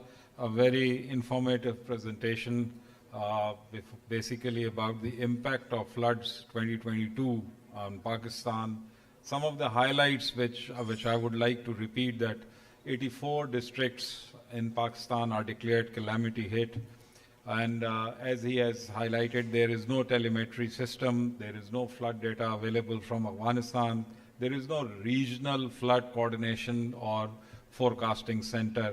And because of these issues, the problem was accentuated for Pakistan. Similarly, he highlighted the administrative aspects, which can be very readily improved if the administration and the government want to do that, like encroachments, like drainage systems, like drainage of major cities. So a very effective set of suggestions which Mr. Ahmed Kamal has suggested, basically related to the observations he has made in his presentation. Thank you very much, sir. To proceed further, first of all, I would like to welcome Ms. Florence Role from, she is the country head of Food and Agriculture Organization of United Nations. Ladies and gentlemen, please give a big hand to welcome Ms. Florence. Thank you. Thank you for being here with us. And soon, inshallah, we'll be listening to your comments also. But before that, one of your great Dr. Amir Irshad, I would now request Dr. Amir Irshad to come to the podium and make us wise on the threats and the challenges we face in terms of the food security. Thank you.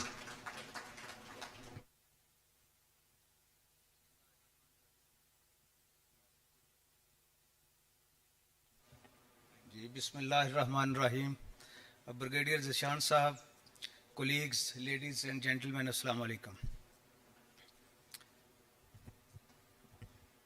I think this event, this workshop seminar is very timely, especially with regard to floods in Pakistan that may disturb our food supplies in the country, and I'm sure that the recommendations going through this platform that will help the government of Pakistan in formulation and designing their future programs as well as policies to improve the food security in the country. So at the outset, I would like to share with you that the situation of food security in Pakistan was not too bad. I'm saying was not too bad. I mean, the number is around 15-16% food insecurity in Pakistan, and that is quite comparable with other countries in the region as well as even with the developed countries of the world. For example, if I give you, I mentioned the United States of America, where like 45 million people, they are under their SNAP program, that is the Nutrition Assistance Program, and they are getting support from like food stamp program support from the United States government. So with regard to that and in comparison to that, I think that the food security is not a big issue, but malnutrition is a big issue in Pakistan, which the numbers are like 39-40%, and that is not good, and that is mainly for the children. That means that our future generation, that they will be having problems with regard to health as well as with regard to cognitive health. So having said this, I would like to divide my talk into three sections. The one I would be talking about mainly the accessibility, the economic accessibility of food in Pakistan, and that is very much linked to the food inflation. Then I will be talking about the challenges, the crisis, or the factors which are affecting food security, which are affecting directly the food production in Pakistan. And we in FAO, we are calling them 5F crisis. And I will explain that which are those 5F which are impacting Pakistan very seriously. And at the end, I will give a little bit, I will spend some time on the recommendations. So starting from the global food prices, so the situation is not good globally. Pakistan is not the only country in the world where food inflation is high. If I give you the number, the global food security index, which is maintained and developed by FAO, that said that the food index number has crossed 160, which is very, very alarming, and I would say is a kind of unprecedented in the recent history of the world. It was 40 percentage point higher than previous years. So that means that there are some challenges, external challenges, which are affecting food security or food inflation in Pakistan. The good news is that the global food price index is now going down, and currently last month, August, we calculated that the food price index was 138, which is still 8% higher than previous year. So the situation is becoming good, but it's not too good, I would say that. So the reason for this food inflation globally as well as in Pakistan could be, the higher input prices of agriculture. That includes fertilizer, fuel, etc. Overloaded shipping industry, and that is actually mainly started because of the COVID. There was a kind of lockdown, and then the shipping industry opened and trading opened, and then that was kind of overloaded. Then climate shock is a fact, and there is some export restrictions from the exporting countries. Like I will give you the example of India. Likewise, Indonesia has put ban on the export of palm oil. Similarly, there is some issues with regard to the financial crisis. The currency depreciation is a big issue in the context of Pakistan. And last but not least, I think the Russia and Ukraine crisis has added to the fuel. The major cereals which are coming from Russia and Ukraine, that has become expensive because there was restrictions on shipping, and also edible oil, especially the sunflower, is coming from Ukraine, and that is also adding into high food prices in the world. If I put vis-a-vis like comparison of global food prices and Pakistan food prices are, I would say, the consumer price index or food price index, Pakistan was generally facing single-digit food inflation or headline inflation, I will say consumer price index. Very recent CPI number was 27. Unprecedented, I would say that. In that, food price inflation was 30%, especially in rural areas. I would say is a big number, and especially for the poor people living in rural areas, that is unbearable. There are other two indices. One is called whole price index, and other is called sensitive price index. That also cover little bit food prices, and the number gone up to 40%. One was 44%, the other was 46%. And the whole price index impacts comes with a little lag of few weeks. So that means they may increase further the food inflation in the country in coming days. We really need to understand that what we eat as a Pakistani, our major calories, they are coming from cereals. When I say cereals, that includes both wheat and rice, followed by edible oil. Some calories, they're coming from dairy products, vegetable and sugar. They are contributing like 5% each. So this is the mix of calories or the sources of food from where we are getting energy. So the situation of two food items is not very good globally as well as locally. And that makes 57% of food that we consume, they contribute 57% of calories that we consume actually. So I will focus on two commodities. One is the wheat and second is the edible oil. The situation in Pakistan was in previous years, we have 10% shortfall against the targets of wheat production in the country. So that means we will be relying on imported wheat supplies, and that will be a new commodity in the import basket of the country. So that means country will be paying many billions of dollars to import the wheat for the local consumption. That is one commodity situation. The additional information with regard to this is that when we import wheat and we have a subsidy mechanism in Pakistan, that means we are trying to provide cheap food to the local consumers. That means the wheat will become cheap in Pakistan, and the smuggling or the neighboring countries' market prices generally are higher and actually are lower, and then that smuggling will become very lucrative from Pakistan, especially towards the Afghanistan. So that is a very big challenge for the wheat market in Pakistan. With regard to edible oil, Pakistan consumed 4.5 million tons of edible oil. Out of that, we just produced 8%.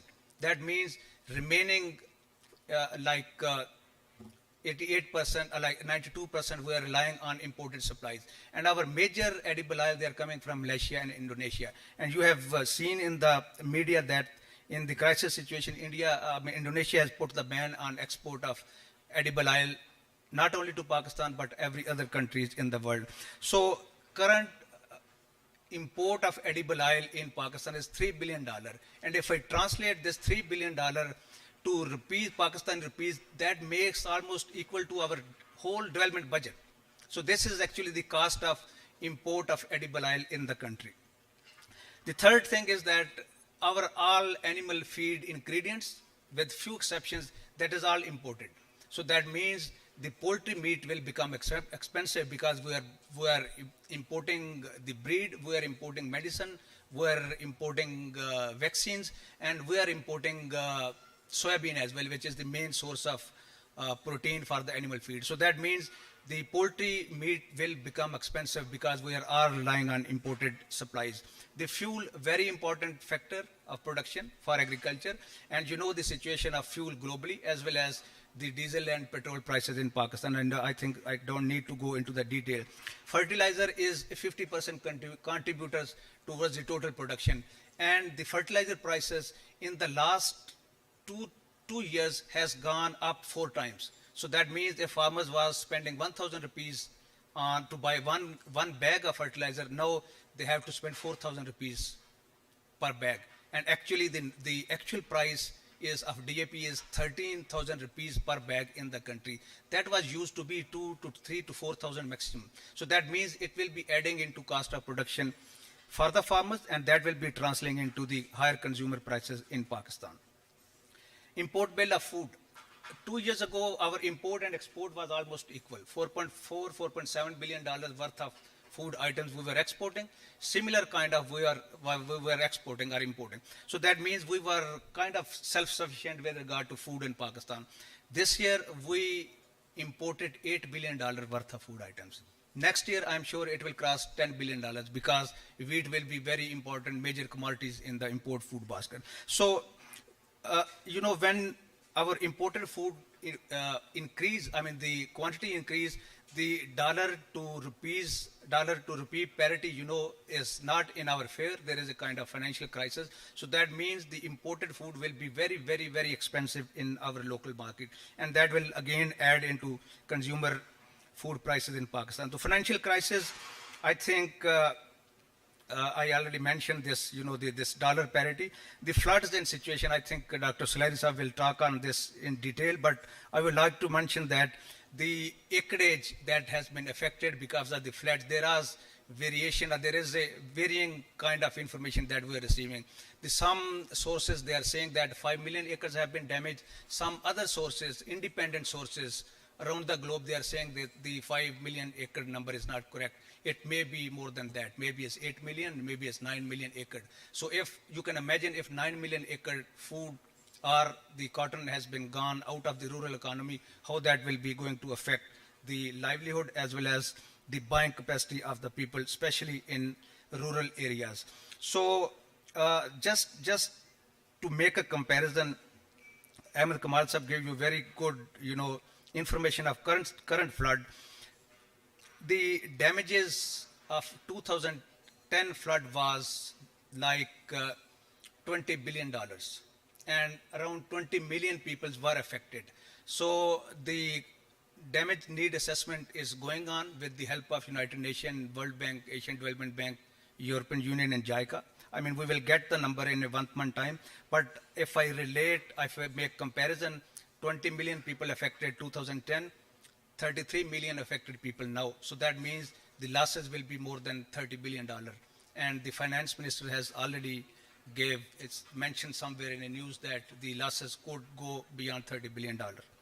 So that is the situation. So, I mean, solution, no easy solution for food security in Pakistan. I would like to give you one just example from the history.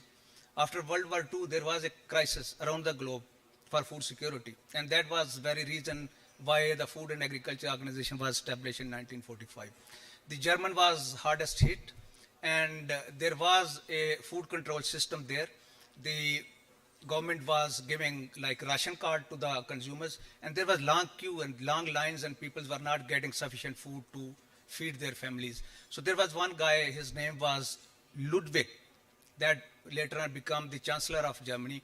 He introduced reforms in the market, and he removed all these kind of food stamp program. And he said that the Deutsche Mark will be the food stamp for the German people. They will earn it and they will buy the food. And that is called economic miracle in the history of economic development. I mean, there was another one item that was, he also introduced some reforms in the currency market, but that was the food control system. Food control was very important, actually, interventions that lays the foundation of German development, and that is called, again, the economic miracle in the history. Again, I would like to mention another statement from Nobel laureate Milton Friedman. He said that we economists, we know that how to create food shortages in the market. And the trick is that control the food prices. So I would like to give a recommendation that if we make Pakistan food self-sufficient, in normal situation, we need to decontrol the food market. I mean, in emergency like flood, it is good, but in normal situation, we should not cap the food prices. And that actually ultimately translate into the earnings of the farmers or the producer. And you can imagine that if there is no benefit and there is no profit in the business, who will make investment in the agriculture sector and how they will be able to produce food for the consumption of Pakistani people. So with this, I again thank you very much, Brigadier Saab, and thank you very much. Thank you. This was Dr. Amir Irshad from Food and Agriculture Organization. A very informative presentation.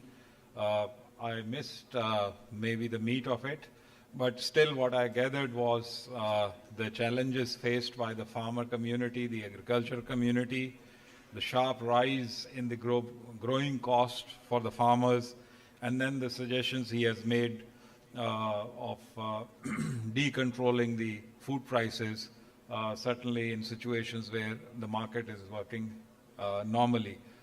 Thank you very much, Dr. Irshad. Our next, before I introduce our next speaker, ladies and gentlemen, I want to welcome Dr. Aisha Ghaus Pasha, Minister of State, who has graced us today as chief guest of today's seminar, and soon, inshallah, you will be hearing her. Dr. Aisha Ghaus Pasha. Ladies and gentlemen, the last speaker of our second session is Dr. Abid Suleri. Dr. Abid Suleri is a very well-known developmental economist of Pakistan. He heads SDPI. Okay, sir. So, over to Dr. Abid Suleri.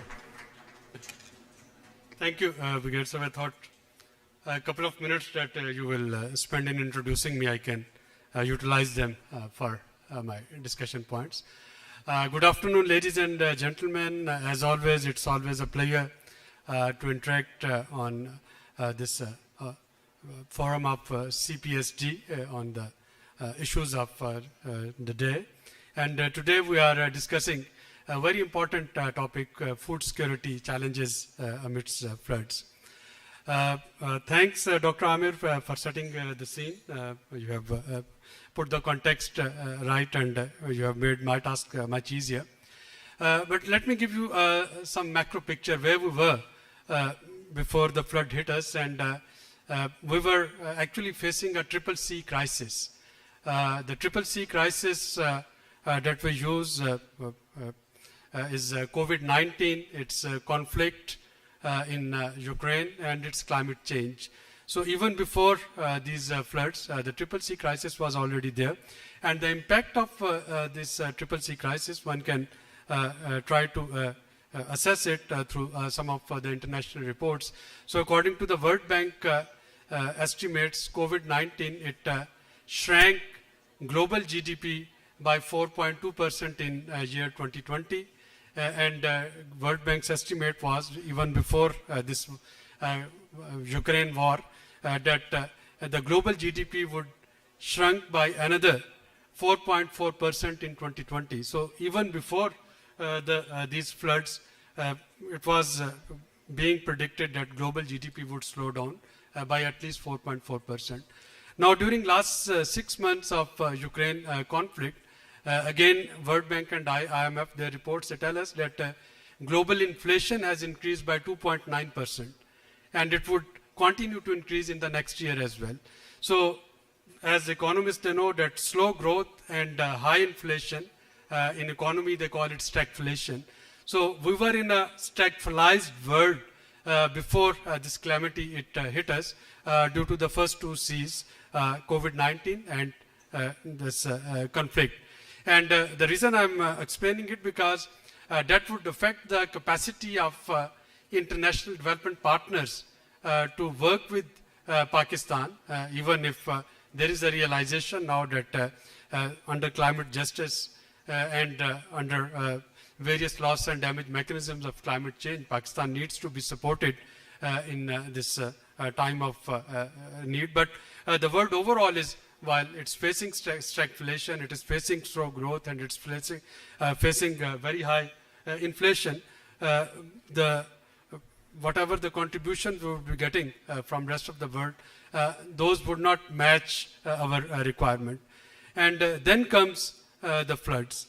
Amir has already given you an idea of the magnitude of food insecurity in Pakistan, but just to reinforce it, that according to Global Food Report of World Food Programme, we are among top 55 vulnerable countries for food insecurity. So Pakistan is already identified as one of the vulnerable country. And the malnutrition aspect that Amir mentioned, 45% of our children below the age of 5, they are malnourished. And that's where flood affected us. Now, there are three pillars of food security. We are talking of physical availability, we are talking of socio-economic access to food, which is affordability, and we are talking about availability of clean drinking water, we are talking about sanitation, we are talking about health. We can have the best of the best meals thanks to the courtesy of Brigadier Zishan today in Marriott, and then have a glass of contaminated water. The result would not be that we would be food secure, the result would be we would have food poisoning. And this is the important aspect of the floods, that how floods they would be increasing food insecurity in Pakistan. Now looking at these three pillars, physical availability, Amir has rightly mentioned, not only that standing crops, they are inundated by the floods, but also the reserve food that also got destroyed in floods in Sindh and Balochistan. Socio-economic access, that has become difficult with this loss of infrastructure, but also with the loss of stored food. For example, the food department, Synth food department, their stored wheat, a major component of it, it is already now swiped away due to these floods. And the third about this contaminated water. So the stagnant water in Sindh and the resultant health issues and the sanitation issues, those would be a major dent on food security of people, even if the food is available there. So without the provision of clean drinking water, without the provision of sanitation, and without the provision of health facilities, even if we load them with the best of the best food, they would not be food secure. And according to some of the estimates by the agricultural universities in Pakistan, 51% of population in Sindh and Balochistan and the flood affected areas, they would be food insecure. But it's not only that people in flood affected area, their food security would get compromised. Even we sitting in Islamabad, we would also face this heat of being more food insecure. A, due to the supply side disruption, and B, due to the lost livelihood opportunities, which of course in the flood affected areas, it has already affected their buying power, but also in other part of Pakistan where we are finding that the funds allocated for different development projects, which could have been a source of generating livelihood, are rightly, and I'm using the word, are rightly being diverted for flood recovery. But of course it has an opportunity cost, and that opportunity cost would affect rest of the Pakistan as well. Now moving forward, there are three important crops or components of food security that I would like to discuss. I would start with the wheat first. And I can argue that even if there were no floods, we had to face this price inflation of wheat and wheat flour this year, mainly due to administrative mismanagement of wheat. Due to this tug of war for ruling Punjab, Punjab Food Department, they started issuing subsidized wheat to flour mills in the month of May. Historically, the subsidized wheat from the food department godowns, it is released in the month of October when private sector has already consumed its wheats. But this year is an exception. Since May 2022, Punjab Food Department is providing the wheat to the flour mills on a subsidized rate. The result is that, and that was right after the procurement, when flour mills and the private investor, they had abundant wheat available with them.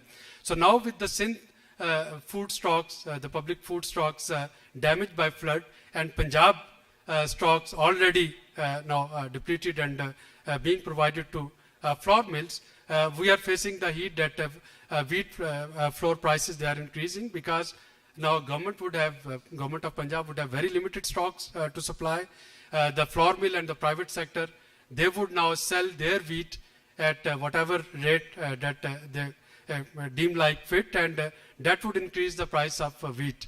But next year again we will find this problem because 13% of the wheat is cultivated in Sindh, and we still don't know that how much area is available for cultivation for next crop. And even if the area was available for cultivation for next crop, out of the total 1.4 million tons of wheat seed that is used in Pakistan, 0.9 million tons comes from the domestic saved wheat. And one can argue that in Sindh, of course, the domestic saved wheat, that is no more there. So if that is no more there, it means that even if the lands, they are ready for cultivation, we will not have the supply of seeds there. That would affect our wheat yield next year. The second important point that I wanted to highlight here is livestock. We are talking about cereal wheat, but we are not talking about livestock. 1 million livestock, as Ahmed Kamal Sahab had mentioned, the magnitude of damage due to flood. So almost 1 million livestock are swept away. Now, 1 million livestock are gone, and the rest which are there, especially in Sindh, in inundated water, there is simply no fodder available for them. So if the fodder is not available for them, and if the livestock are gone, that would also create a shortage both of livelihoods for people, but also the shortage in the medium to long term of the supply of livestock. And the third thing that I wanted to highlight here is our reliance on cotton.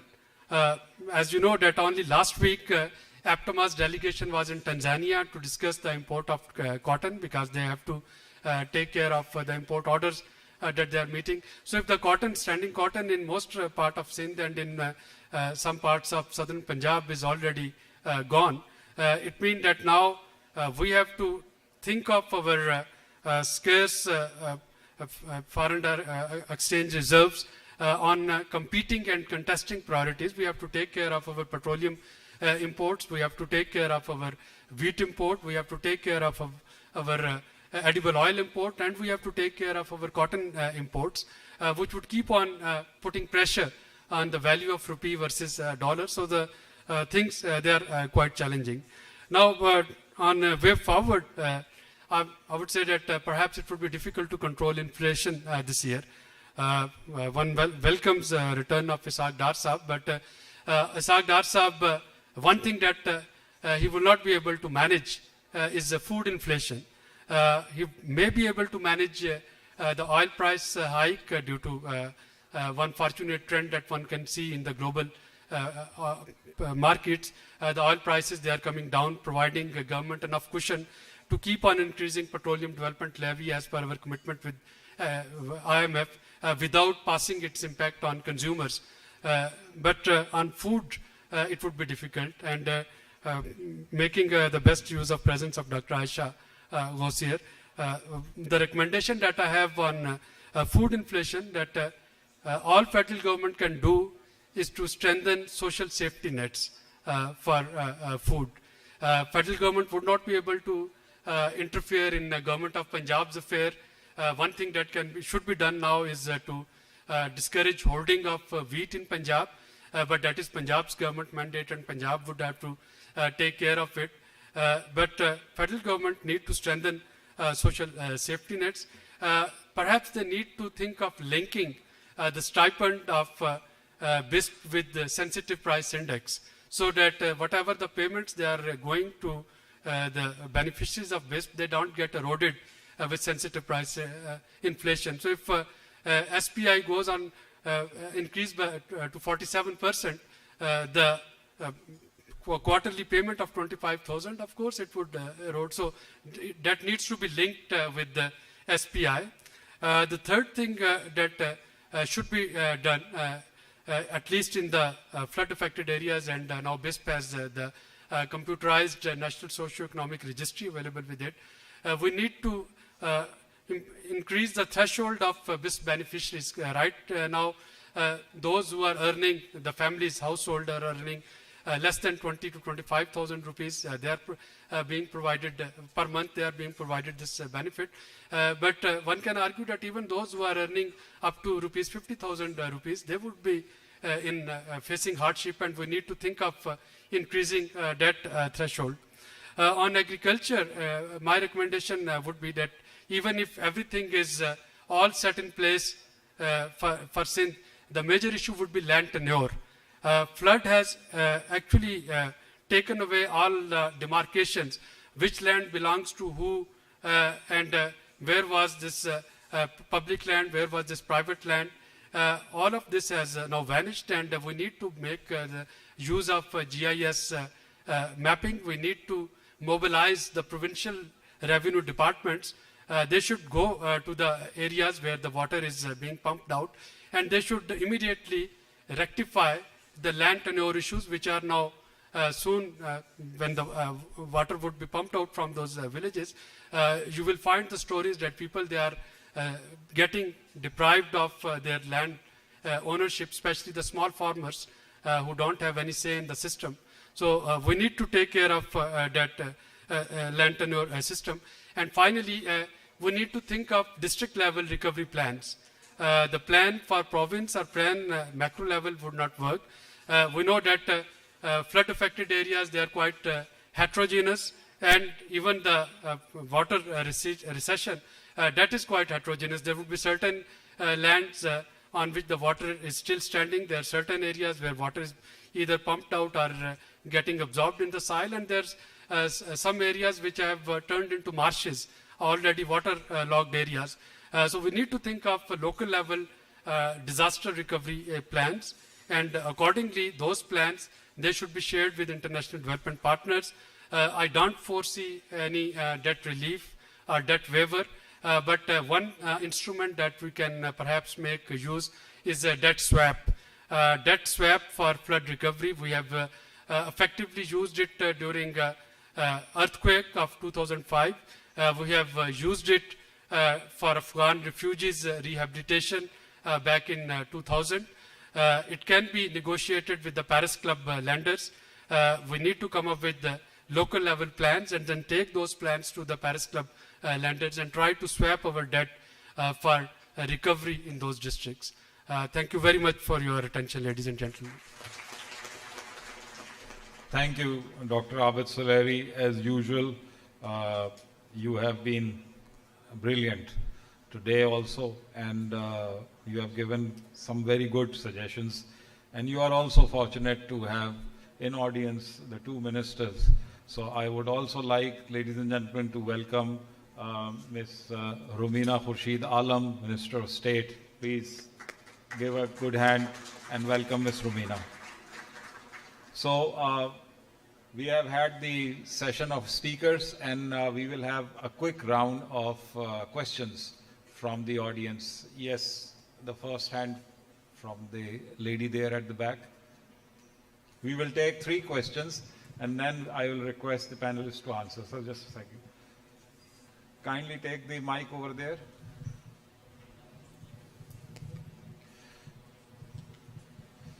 Assalamu alaikum. My name is Fatma from Air University. I just want to ask, like I'm curious about it. We knew about like climate change situation, heavy rainfall situation. Why weren't we prepared for floods? Like we all know that unpreparedness led to huge destruction. Thank you. Thank you, Fatma. Dr. Saab, right in front of us. Beta idhar le aiye mic. Thank you very much, Brigadier Saab. Like I would be requesting you to, if you can spare 2 minutes for me, I wanted to talk to these students, like what message they are taking home. This is really, really important. Like they were listening here, a hot talk, a hot debate that is particularly related to the policymakers by the parliamentarians, by the people of the National Assembly, but they have nothing to do with this. Like they can just listen, valuable information, but what message they are taking home. First thing, so I want to tell, like I am the survivor of the 1992 flood. Like that was the time my house was surrounded by the water. There was a lot of water, but I could not drink a drop of water for a few days. And then there was a support by the government. So what message you are taking home? One perspective that is missing in this national debate, we are talking about some national things, but the local perspective, the local issues, the local challenges, they are undermined. I don't see that perspective in this debate. Like I'm an anthropologist, I do see the national policies and its impact on the local level. Like this was all a fabulous sort of appreciating effort that you did. Like in my observation, I do see in my area where I live in Barako, the women are washing clothes and there is water in the street all the time. So this is message that these students should take home, like how they will be managing water in their daily life. Like the people are washing their cars and they're just wasting water. Although there was a policy by the government a few years back for water treatment plants by these car wash areas, but that is costly. They won't be doing it. But what I'm going to do with water, how I'm using my tap water, how I'm contributing to this national cause. So small things bring better and big results. So I would be requesting you, if you're going through the minutes of this conference, this seminar, and you should add this comment in it, like how we can reach out to the urban population, how we can engage them, how we can establish some community-based organization, how we can do some valuable discussion, or how we can do some session with those people. Like for them, it is government water. So it is government water supply. It doesn't matter how much they are wasting it. So this is what I am requesting you to please consider it. Thank you very much. Thank you, Dr. Saab. Very pertinent point, and inshallah we'll be addressing this issue. However, Dr. Afridi had spoken about the habits and the culture of food wastage and water wastage in our country, which needs awareness and a very focused campaign to educate our population. The first question, I would request any of the panelists, if Mr. Ahmed Kamal can reply the question from Fatma about climate change and why we were not prepared. Bismillah ar-Rahman ar-Rahim. The student asked a question that there had been floods many times and why we have not been able to do that. This year, in my discussion, I shared that there was a forecast of about 40% above normal rainfall, and we received on an average 208% above normal rainfall. Not a single model in the globe, in the world, that can predict a flood or a rainfall of that much of a capacity, because whatever the forecast that is made for the monsoon season, or for that matter for any other season, that is based on global models. Those global models are downscaled to our national level, and then a forecast is made. The regional 7 models that Pakistan Met Department referred to for bringing out its forecast all of them were forecasting 35 to 40% above normal. So this is one answer to your question. Second thing, this year our entire weather system was, you can say, reversed. I, in my discussion, shared with you that normally the Bay of Bengal seasonal monsoon low, they come and they hit the upstream areas of Indus beyond Tarbela or between Jhelum or Chenab. But for the last 3 or 4 years, and in particular this year, there has been deviation, and rather than we receiving water from north to south, we had the monsoon season start from south, followed by southern part of Synth and then southern part of Punjab, and then it ended in the upstream areas in the Swat and all that. So this is a clear manifestation of visible climate impact on Pakistan. Third, now the research has proved that the sea surface temperature of Arabian Sea is more as compared to the sea surface temperature of or the surface temperature of the Bay of Bengal. That is the reason for the last 15 to 20 years, the progression or the incursion of the cyclonic activity towards Sindh and Punjab coast, Sindh and Balochistan coast, as well as to the Oman coast is on the rise. Third, there is a very visible, you can say, there is a very visible, signs that our glaciers are, why their glaciers are melting and why the Gulf events are taking place, because some of our glaciers are, because of the carbon deposition, they are getting from gray to black. And as you know that, black is much more a strong recipient of heat as compared to white. So whenever there is a heat on that, the inner system, gets more heat stored in that, and that results in the pronounced, you can say, melting of that glacial system. And ultimately, when there is a gravity flow and there is a certain, you can say, hurdle in front of that, there is a certain outburst of water from that place, which we normally say is the glacial lake outburst floods. Similarly, the last 30 years from 1980 till 2015, the research has shown that the day temperature in Pakistan is, if it is globally, it is 1. So day temperature in Pakistan is 1.6 to 1.7 degrees centigrade. You may just recall 2016, one of the day, probably I didn't know the exact date, it was July, that was taken as the hottest day in the history or in the 21st century that happened in Pakistan. So these are the realities on ground, and for that very reason, whatever arrangements that we have made so far, we are required to not only have some out of box changes brought into that, but at the same time we need to have much more emphasis given into it. One final information to share with you. After 2010 floods, there was 124 billion rupee requests that we received from the provinces for only management of floods in the country. Against that, how much we gave to the provinces? 5.5 billion rupees. Against 125 billion rupees, we gave only 5.5. So we are not serious with tackling with the natural calamities and to especially the hydrometeorological disasters. And now it is high time that we should give due weightage to such sort of disaster on ground. Thank you very much. Thank you. Fatima, you must not have realized what question you have asked, I'm sure. Yes, question from Farid. Assalamu alaikum ji, Farid from Park News. Whenever we talk about the solution, we focus on the infrastructural development. हम हमेशा कोशिश करते हैं dams बनाएं, we support them in through finances, और हम कहते हैं कि इनको finances provide की जाए या subsidy दी जाए.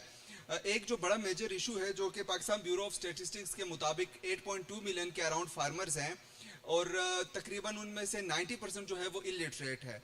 एक मेजर इम्पैक्ट जो क्लाइमेट चेंज का है वो ये है कि जो फर्टिलिटी रेट है सॉइल का वो डिक्लाइन हो गया है.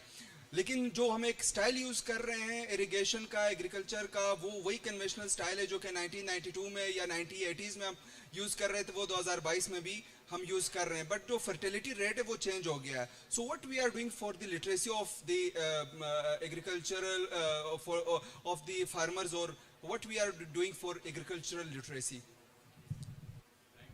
Next question. Here, can we come to the front? Excuse Dr. me? Aisha, I suppose.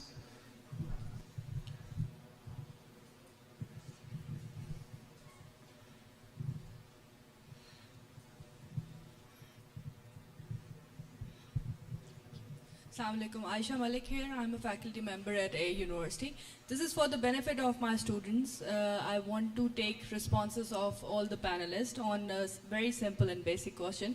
If you do not agree with this governance structure which is in place and which is responsible for all these calamities for not handling them efficiently, do you agree with the existing governance structure? If not, then what's the alternative? Thank you, Dr. Aisha. Very pointed question. Third question we can have.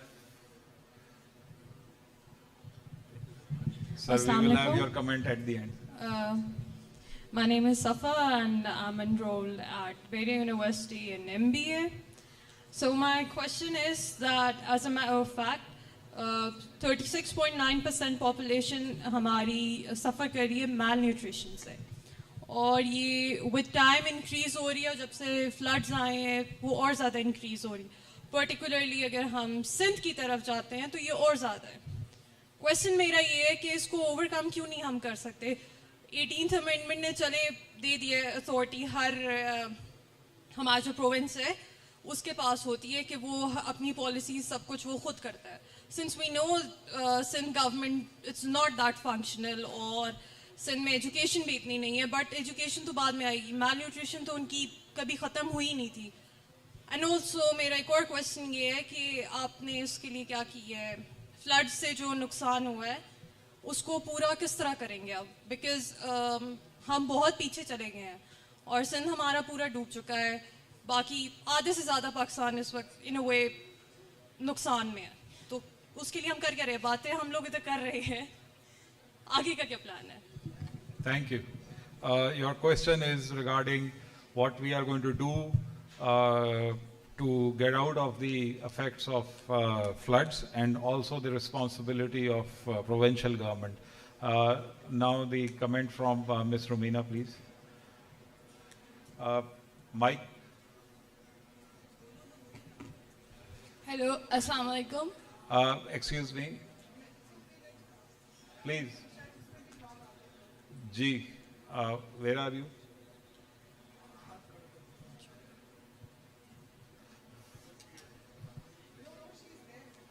Sir, I'm here.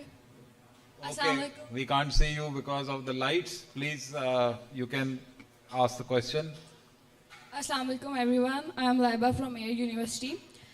We all know that the Pakistan have a lot of resources and we are also engaging in production work.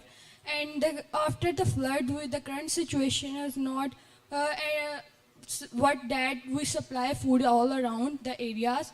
And how can we retaliate with this situation and the supply and imports and exports of food around Pakistan and within the Pakistan? Thank you.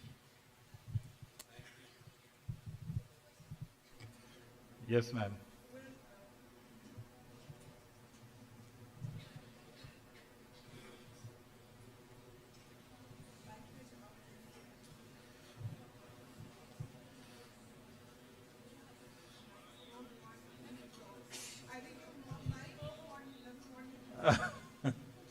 Can we have the second mic, please, here in the front? Assalamu alaikum, sir. My name is Maryam. Excuse me, we are having a question already. Okay. Well, Assalamu alaikum, and thank you very much for giving an opportunity. I'm Romina Khurshid Alam. Thank you for introducing me that I'm the State Minister. But another thing which you have not introduced, and I really want to introduce by myself, that I'm looking after the SDGs task force of the Parliament. I really wanted to point a few points which I have just noticed, and I want to reply on that, and even I want to share a few practices. As I'm really honored to see that very learned panel is there, as Mr. Abid Solari is there, and I'm like working from last 10 years, we're working together on the climate change and different issues. So saying that maybe the policymakers or the parliamentarians can't do these sort of things and they maybe can't work, I just want to say that this is not the real picture. Those who want to do or those got the opportunity, they do. So for what I wanted to tell that just 3 months back, I got the charge. It's not that I'm praising something, I just, these all things are available on the SDG's website, on the Insta, Twitter, everywhere you can follow, especially because when you say ki jab, students, what they're going to take home. So as I engage a lot with the youngsters, so I just want them to take home. First of all, yes, there is true that what the governors are doing, the governing system, how they're working. But before that, there are few our own responsibilities as well. I'm not saying I'm just running away from some responsibilities, because while I was in the opposition too, so me, Madam Aisha, and few of our other members of the parliament, we are doing our duties as well. We do talk on these things. So I just want to give an example of Islamabad. Yes, we do talk about the floods and these things, but nobody said that why this time E11 was not being under the flood, why the F11 was not under the flood. That area comes like Mr. Abid Solari lives over there, in the back side of the Karakoram Heights, there's a huge nala. So what we have done, we have engaged the CDA, and on the 2nd of June, I've taken a charge of SDGs, and on the 30th, because there was Shanid or alarming situation of the floods, so we engaged the local authorities, and I've asked them the timeline. So they said that after 3 days, we're going to work on it. So on the third day, I have given them the soft reminder. On the fourth day, I along with my team went there to do the cleaning. So when they thought that they are a little crazy, so they came and they have done the cleaning on the one day. But that is just, I think, because I believe there are so many our local participants as well. But for the both, I would really like to go in the bilingual as well. I believe that where there's a will, there is a way. One thing. Another thing, there are a few, not few, so much our own social responsibilities as well. Yes, we really like to point out, we really want to ask the questions, but there are few answers which we have to give ourselves as being a Pakistani, and I would request my dear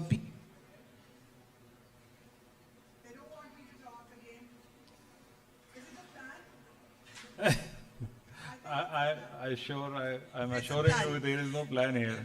Anyways, so I just wanted to request that on SDGs, while we talk, there are water reserve systems which we need to see. While we are making our own homes, building our homes or big homes, we need to go through, like in the previous past, we have seen that our elders used to have small water reserves, wells they used to have. So I think we need to follow those as well. And then there are a few other things which we can go with the practices, because we are getting modern day by day.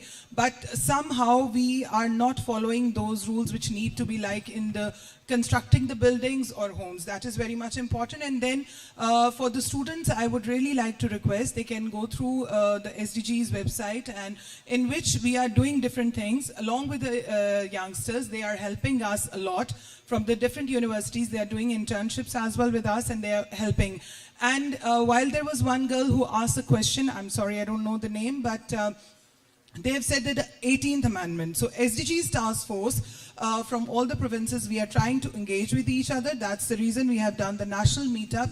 And I really want to bring this on the notice and for the information of all, that while the Punjab was going through with a very serious political situation on the 26th, but on the 27th, of August, we were having our national meetup conference, in which all were very seriously have discussed these challenges and issues. And for the food supply, I would really want to bring in the notice that we are trying our level best from the federation side and along with the provinces, that how we can help.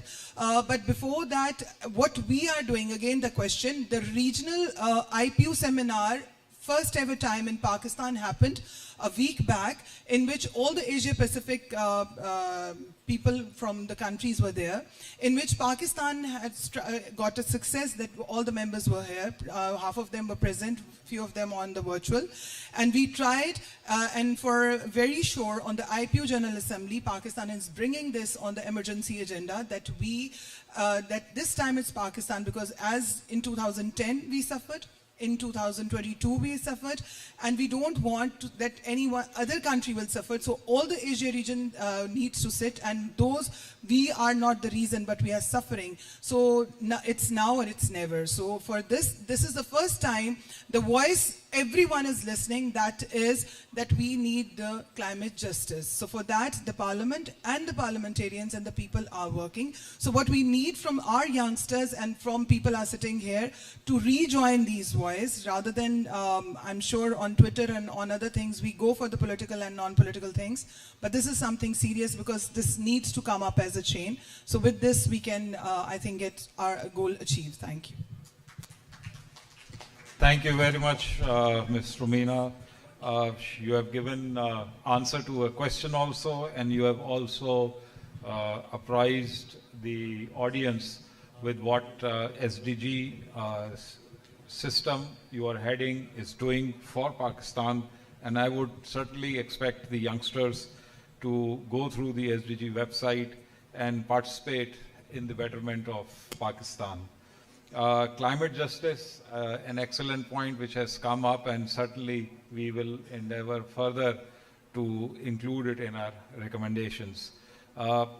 Going back to the questions, first of all was the question from Farid about the investment in the education of farmers, and then the question of governing system we have by Dr. Aisha Malik from a university. First of all, if I may direct the question of investment in the education of farmers, if Dr. Amir Irshad may remark on it, please. Thank you, Brigadier Sahab. Actually, we need to understand the agriculture sector of Pakistan in the context of overall economy. I mean, if I gave you the number, when Pakistan separated from India, the contribution of agriculture in our total GDP was 60%, 59 point something. Today, the contribution is 22%. So that means over the last 75 years, the structural transformation in Pakistan economy is not up to the mark, is not comparable with the regional countries, as well as is not comparable with the best economies of the world.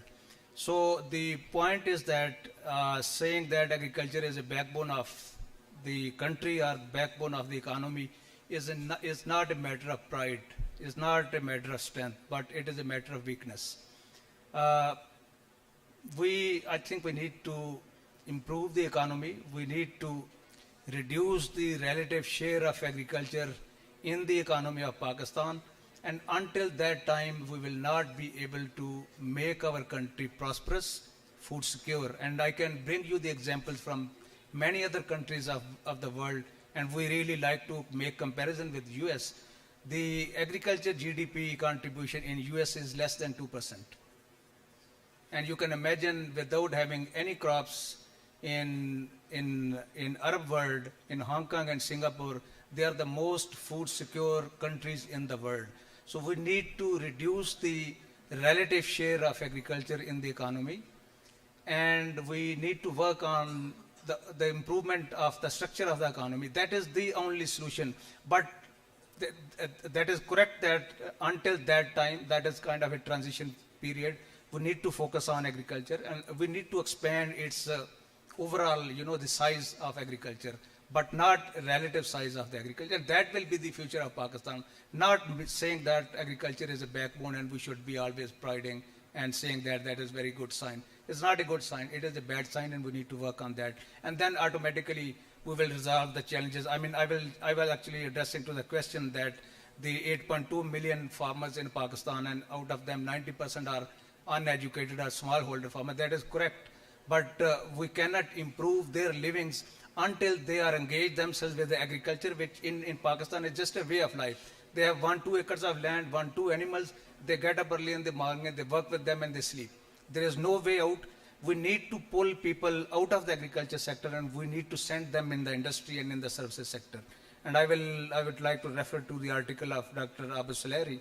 He just talked on these issues a few days ago. Thank you. Thank you, Dr. Amir. Now the next question is related to the governing system, and I would request Dr. Abid Suleri to shed some light on that. Thank you. You see, as a student of public policy, I would say that there is no good or bad policy or a governance system. There are always trade-offs.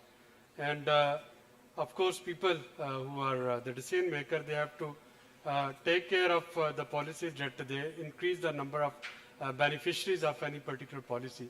So one can argue that the best of the best policy, it would have certain losers, and worst of the worst policy, it would give certain people some benefits. And the same applies for the governance of institutions. We have parallel institutions, we have NDMA, we have PDMA, we have DD district level, theoretically speaking, although after the verdict of Honorable Supreme Court after Murray tragedy, DDMAs, they should have been active everywhere. And then every time there is a disaster, we create certain other parallel institute.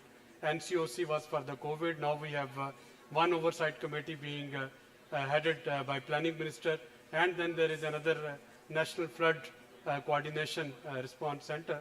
So there are multiple layers of these governance mechanism, which shows our ad hoc approach, if I can sugarcoat what I want to say, to these disasters. And it's not relevant to any particular government. It's historically speaking, this is how we have been tackling it.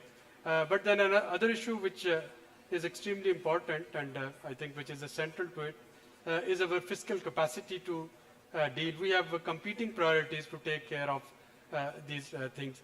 We start our fiscal year with as much deficit, as much revenue that the federal government has. So this year, if we have 4.9 trillion rupees in our kitty, we required 5 trillion rupees loan to take care of our expenditures, current account expenditure. So resultantly, what happened that the flood sector protection plan, which was approved by the CCI, for which umbrella PC1 was already submitted in the Planning Commission back in 2019, it could never get take off because the fund has to be rightly at that time diverted towards COVID-19. So that was a firefighting, but it was required. Government didn't have enough money. And now we have floods, so all the money is being diverted to floods now. And God forbid, tomorrow if there is another sort of tragedy, we will again be then doing the firefighting and diverting all of our money there. So this is some ground reality. So all I can say in Munir Niazi's word that kuch shahar de log vi zalim san, kuch sanu maran da shauq vi si. So there are certain external factors which are beyond our control, and then there are certain governance factors of mismanagement which we historically keep on repeating, and we keep on firefighting. Thank you. Thank you, sir. Now I will request Mr. Bilal Anwar to also say a few words on this subject. Yeah, thank you. Well, just to add on what Suleri Sahab said regarding the disaster management governance structure, I think the history has been that many of the institutions have arisen out of the one or the other disaster. So the approach, the overarching approach of these institutions has largely been very reactive as well, and which is very much understandable, because that's the mandate you've given to the institution, and they try their best to meet or live up to that kind of mandate. I think that the greater missing point, this link has been where it hasn't been really thought so in a holistic manner, in a more kind of forward-looking manner, that the disasters are way of life now, and the frequency and intensity of these disasters, either climate induced or otherwise, they're not going to diminish, they're not going to reduce over time. So what was needed was more forward-looking approach, more disaster risk reduction approach. And NDRMF is a kind of a departure and a first step towards that direction. Still a very new organization, new entity, is still trying to find its feet on the ground. But I think one institution with a small fund cannot, of course, meet with the expectation and, of course, the gravity of the disasters which the country is facing one after the other. Fiscal space, Sulari Sahib, you mentioned. Again, we know that from the world, we know that from the other countries. There are instruments and the financial instrument which have been successfully experimented and actually implemented.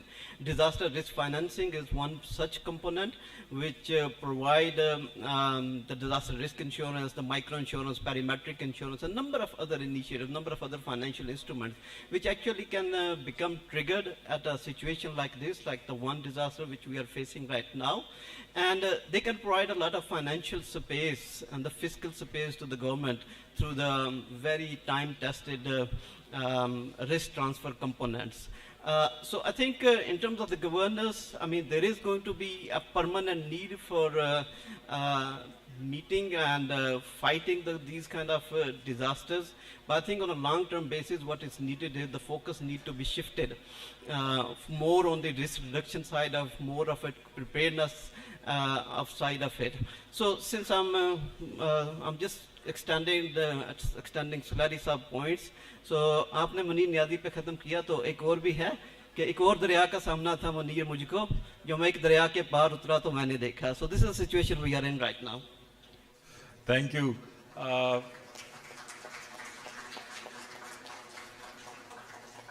Ladies and gentlemen, boys and girls, I must accept that I never expected such a interesting session. We have crossed 2-hour mark. I had planned it for maximum 1 hour and 30 minutes. And mashallah, we had a good participation. I'm really grateful to the panelists for giving their views, very candid views, very useful suggestions, and highlighting the situation we are being encountered with pretty precise conclusions. Dr. Abid Soleri, Mr. Bilal Anwar, Mr. Ahmed Kamal, and Dr. Amir Irshad. I'm really grateful to all 4 of you for giving us time and your words of wisdom to educate the youth which is sitting in front of us. With this, we close the second session. Thank you very much. Seemal, over to you.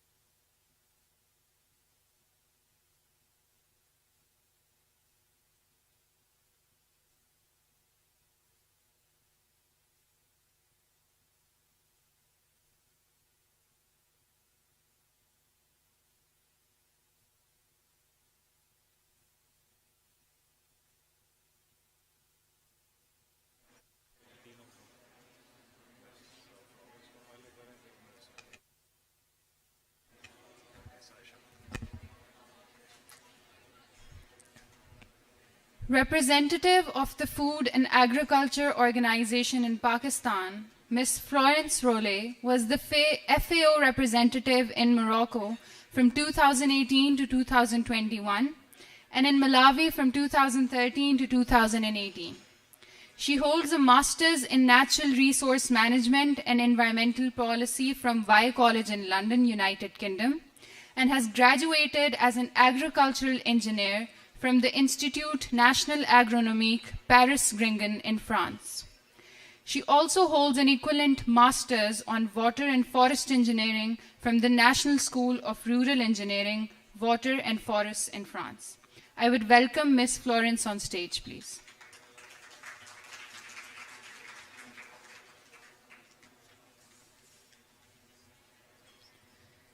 Ladies and gentlemen, on behalf of the Dadabai Foundation, we have Ms. Rumina with us, who is a state minister. Please welcome her on our stage as well.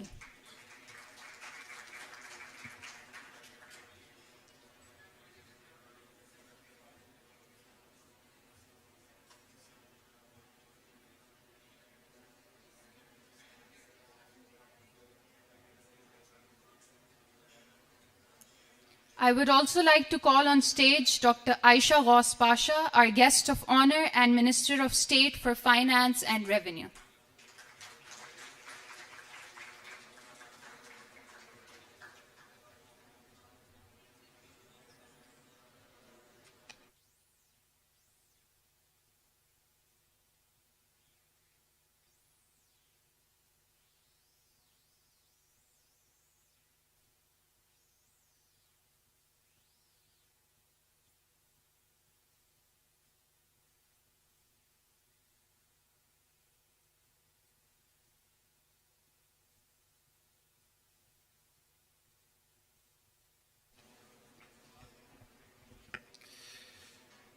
Ladies and gentlemen,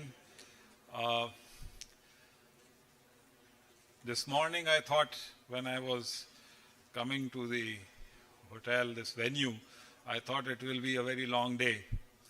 And I didn't realize it will pass so quickly that I am now addressing the last session for which I had to prepare in between, which I could not. So in order to summarize the today's session, I will only say 3 points. Number one, climate change is a reality. Whether we like it or not, we have to accept it. Number two, the food insecurity and the water scarcity is not related to the source and resource constraints for Pakistan. It is related to the management of the resources and sources we are being blessed with by the divine power. And the last point is that the generation Z, or the millennials who are sitting in front of us, boys and girls, it is up to you to push around us and ask questions that what are we doing about giving your generation the security of nutrition, food, and water. With this very brief summary of today's session, I will now request Ms. Florence to come on the stage and share her experience of the subject. Thank you.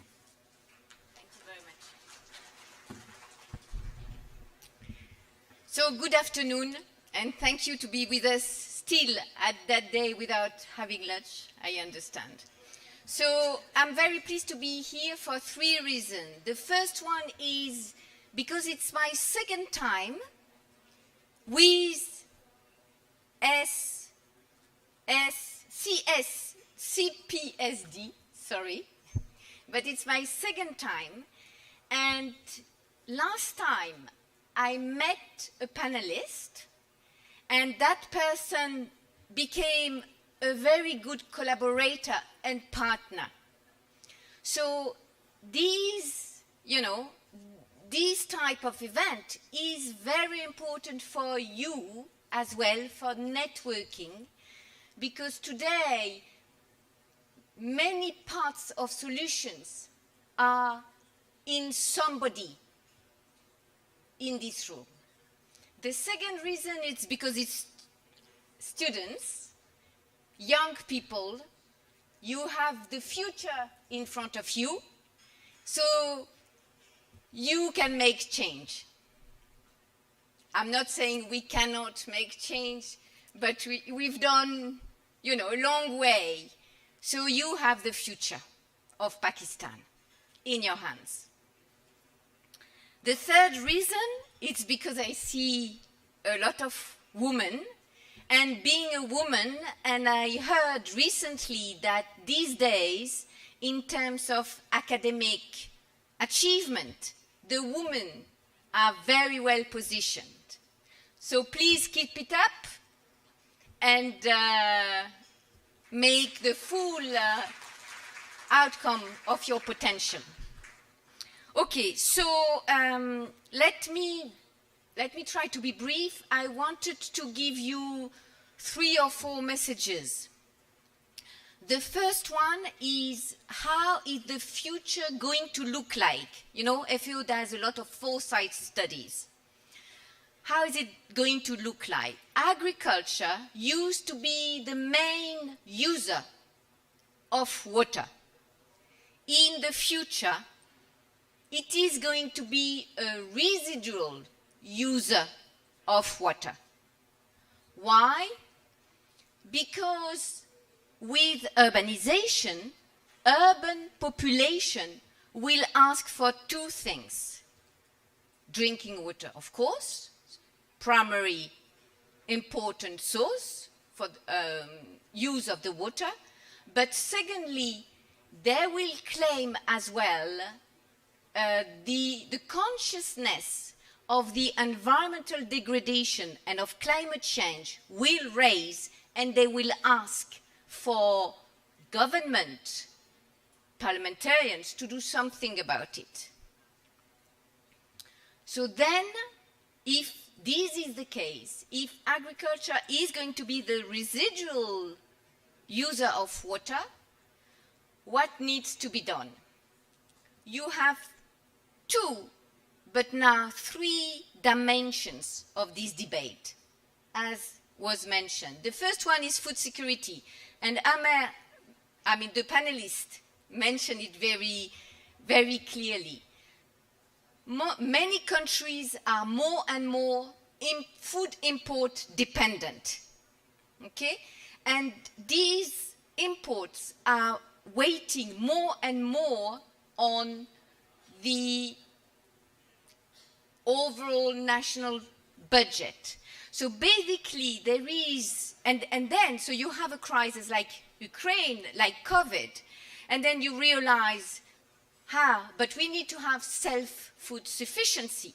So there is a dilemma between, do you import food or do you produce your own food?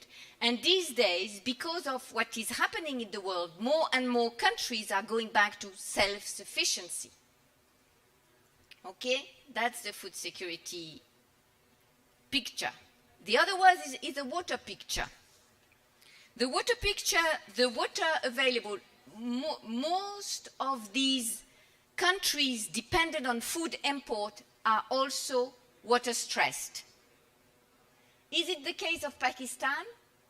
Pakistan, is it a food import country? Yes. Pakistan, is it a water stressed country? Yes. Okay, so the water available per capita is the lowest in these countries. The water demand over fresh water is the highest. However, the water efficiency, so the dollars per drop of water, is the lowest, and mainly because agriculture is unfortunately, the sector which is the less efficient in the use of water. Okay, so you have these trade-offs already happening, but there is a third dimension that I was mentioning in the introduction, which is the ecosystem degradation. Agriculture has led to intensive use of our ecosystems, and as a result has degraded our ecosystems. So the trade-off between agriculture, ecosystem, environment, and water are complex. In a country like Pakistan, which is still rural because the transformation has not fully happened yet, in a country which is rural and which has poor population, it's very difficult to reconcile these food security issues and the water security issue. Okay, so what can be done? 3 things in the food security side and 3 things in the water side that countries are implementing around the world. Countries which are food import dependent and which are water stressed. First one is managing these food import and increased local production. What can Pakistan do? Yield of wheat in the country? Is it the highest in the region? No. Is it the lowest in the region? Yes, one of the lowest in the region. So increase yield of production and decrease your import bill, edible oil, incentivize the production of edible oil. Second, modernize the agriculture. What does it mean? Modernize irrigation. However, there is a paradox. The more you get efficient, the more a farmer is going to get efficient on the use of its water, the more he will use the water that he's saving on one crop to use it for something else. So you don't save at the farm level, but you produce more. Third, decontrol the food markets. And that's what Anwar was saying, decontrol food prices and food markets. Water side. Water side, one is a very difficult one, which is increasing the efficiency of fresh water use by reconfiguring the water allocation, which is not based on water delivery, but which is based on water consumption. This means a wide range of changes in policy and in governance arrangements of actual use of the water, the policing of the use of water at the individual level, but also at the basin level. Morocco has started agreement on the use of a quantity of water for specific production. Agreement between local farmers and the government. Very difficult to put in place because the first question is, if I'm doing that, I'm restricting my use of water and my neighbor is using it, you know, without counting. But it has to happen at one point. It has to happen at the basin scale so that everybody is engaged with the same resources of water. The second one is expanding the supply. Morocco, country where I just come from, before being posted here, he's doing a lot on supply. The assumption of Morocco is to say, let's increase the supply, it will cope with the demand. Not sure it will work, but they are investing in increasing the water supply. What does it mean? It means using wastewater which is treated. However, the assumption of that means that you collect your wastewater and then you treat it. So for Pakistan, huge investments, but maybe necessary investments. Second one is desalinization. Who is doing desalinization? Gulf countries, Israel, rich countries. Desalinization is still very expensive. And then the third one is to capture as much as possible the rain, the water which comes from the sky. Rainwater harvesting, capturing floods. And the third is about raising awareness on the need to save water. Pakistan has been blessed with a lot of water, but it is now a water-stressed country. Pakistan needs to be aware of the importance of saving water. So, you remember in my introduction I spoke about the 3 dimensions.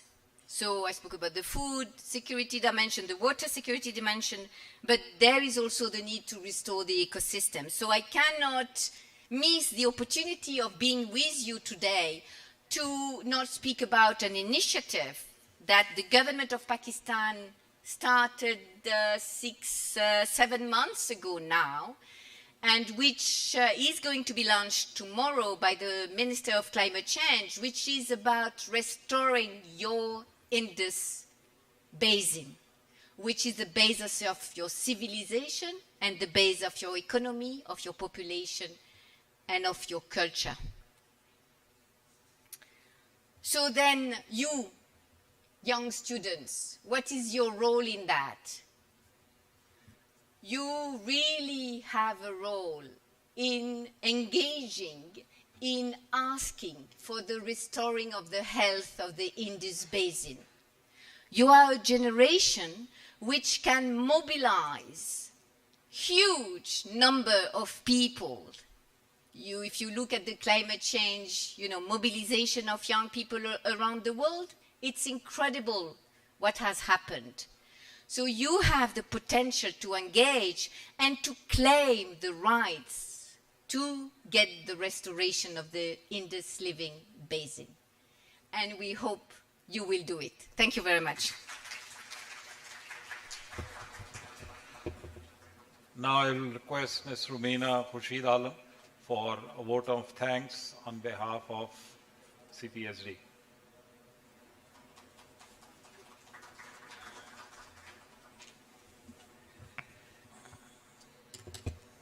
Bismillahirrahmanirrahim, respected panelists, valuable guests, ladies and gentlemen, and of course our very young entrepreneur and knowledgeable youth, all the media channels who are here. Assalamu alaikum. On behalf of Dada Bhai, because for me they're more than like a family, so as they're not here today, so he requested me that I would give a vote of thanks on behalf of them. So other than the parliamentary or other, this is something from like for the family and friends. Food and water security of Pakistan is a subject of vital importance in the context of national security. Unchecked population growth, climate change, and global recession has left us no choice but to embark upon a focused and emergent plan to address these concerns. As we all know, Ukraine conflicts, US-China competition, and an uncertain global environment are all contributing to economic insecure world, and foremost is the food shortage predicted as a major global crisis in upcoming months. Pakistan is a food insecure and water scarce country, and as has been highlighted by most of the eminent speakers, is likely to experience severe effect which will be caused by climate change, and its recent episode highlights the gravity. Pakistan needs to develop a governance narrative to develop a whole of the nation approach for meeting the challenge of food and water security. Today we have listened to some of the useful recommendations from our worthy panelists. I sincerely hope that the awareness initiatives like ours will receive due assistance and acknowledgement from the government and related institutes. On behalf of the Dada Bhai Foundation and Chairman, Mr. Abdullah Dada Bhai, I would like to extend my sincere gratitude to the honorable panelists, guest of honors, Ms. Florence Raleigh, of Food and Agriculture Organization, and Honorable Chief Guest, Ms. Aisha Ghaus Pasha Saiba, State Minister, for gracing the occasions with her precious presence. And I would really like to mention about her that the way in the past she was the Finance Minister for the province Punjab, the way you have served there as well. So we would really thankful for your time. I also appreciate the students, delegations of Quaid-e-Azam University, Bahria University, University, NUST, and Namal University for their impressive participation. A sincere acknowledgement to the Director General, Brigadier Mohammad Zishan, retired, Project Coordination, Ms. Amna Zahir, Mr. Shahryar, Mr. Talha, Mr. Osama, and Mr. Imdad for their untiring efforts in organizing and making it a successful event. I also acknowledge the coverage by media, especially Mr. Raza Khan from PTV World, Mr. Fareed Kakar and Park News, and all other respected reporters who are here. And I would, those who are channel are here like Aap, Dunya Ab Tak, and GNN. To them as well, my Lastly, my sincere gratitude for all the participants. Pakistan Paindabad. Thank you so very much.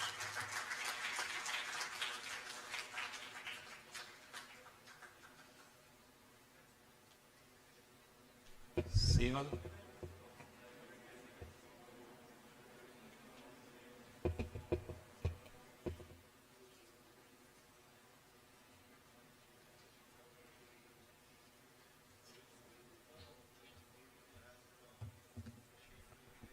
I would like to call Dr. Aisha Ghaus Pasha to present shields to our honorable speakers.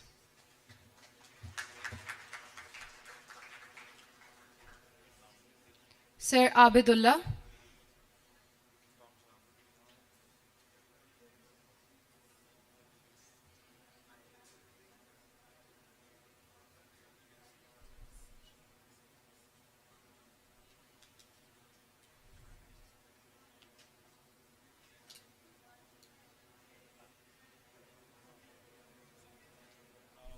Dr. Amir Irshad.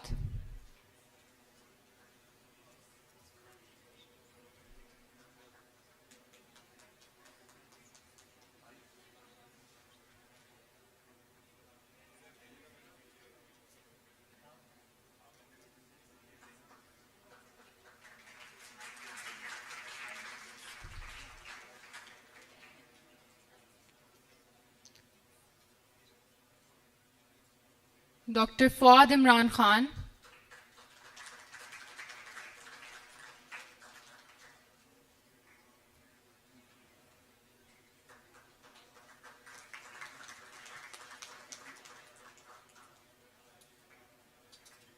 Mr. Bilal Anwar.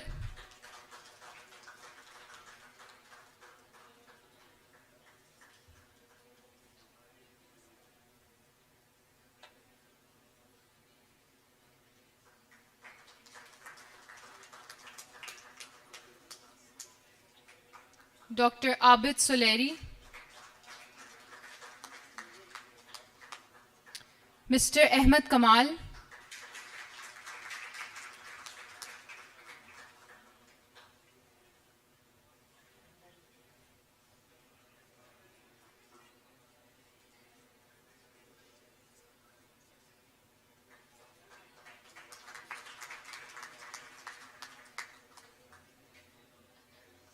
Miss Florence Role.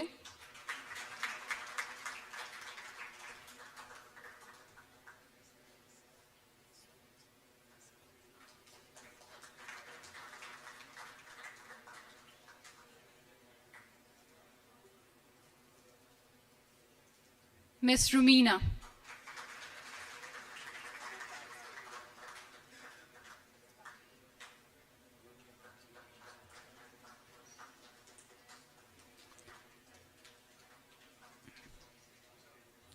And now I would like to call Ms. Rumina to present the shield to Ms. Aisha Ghaus Pasha.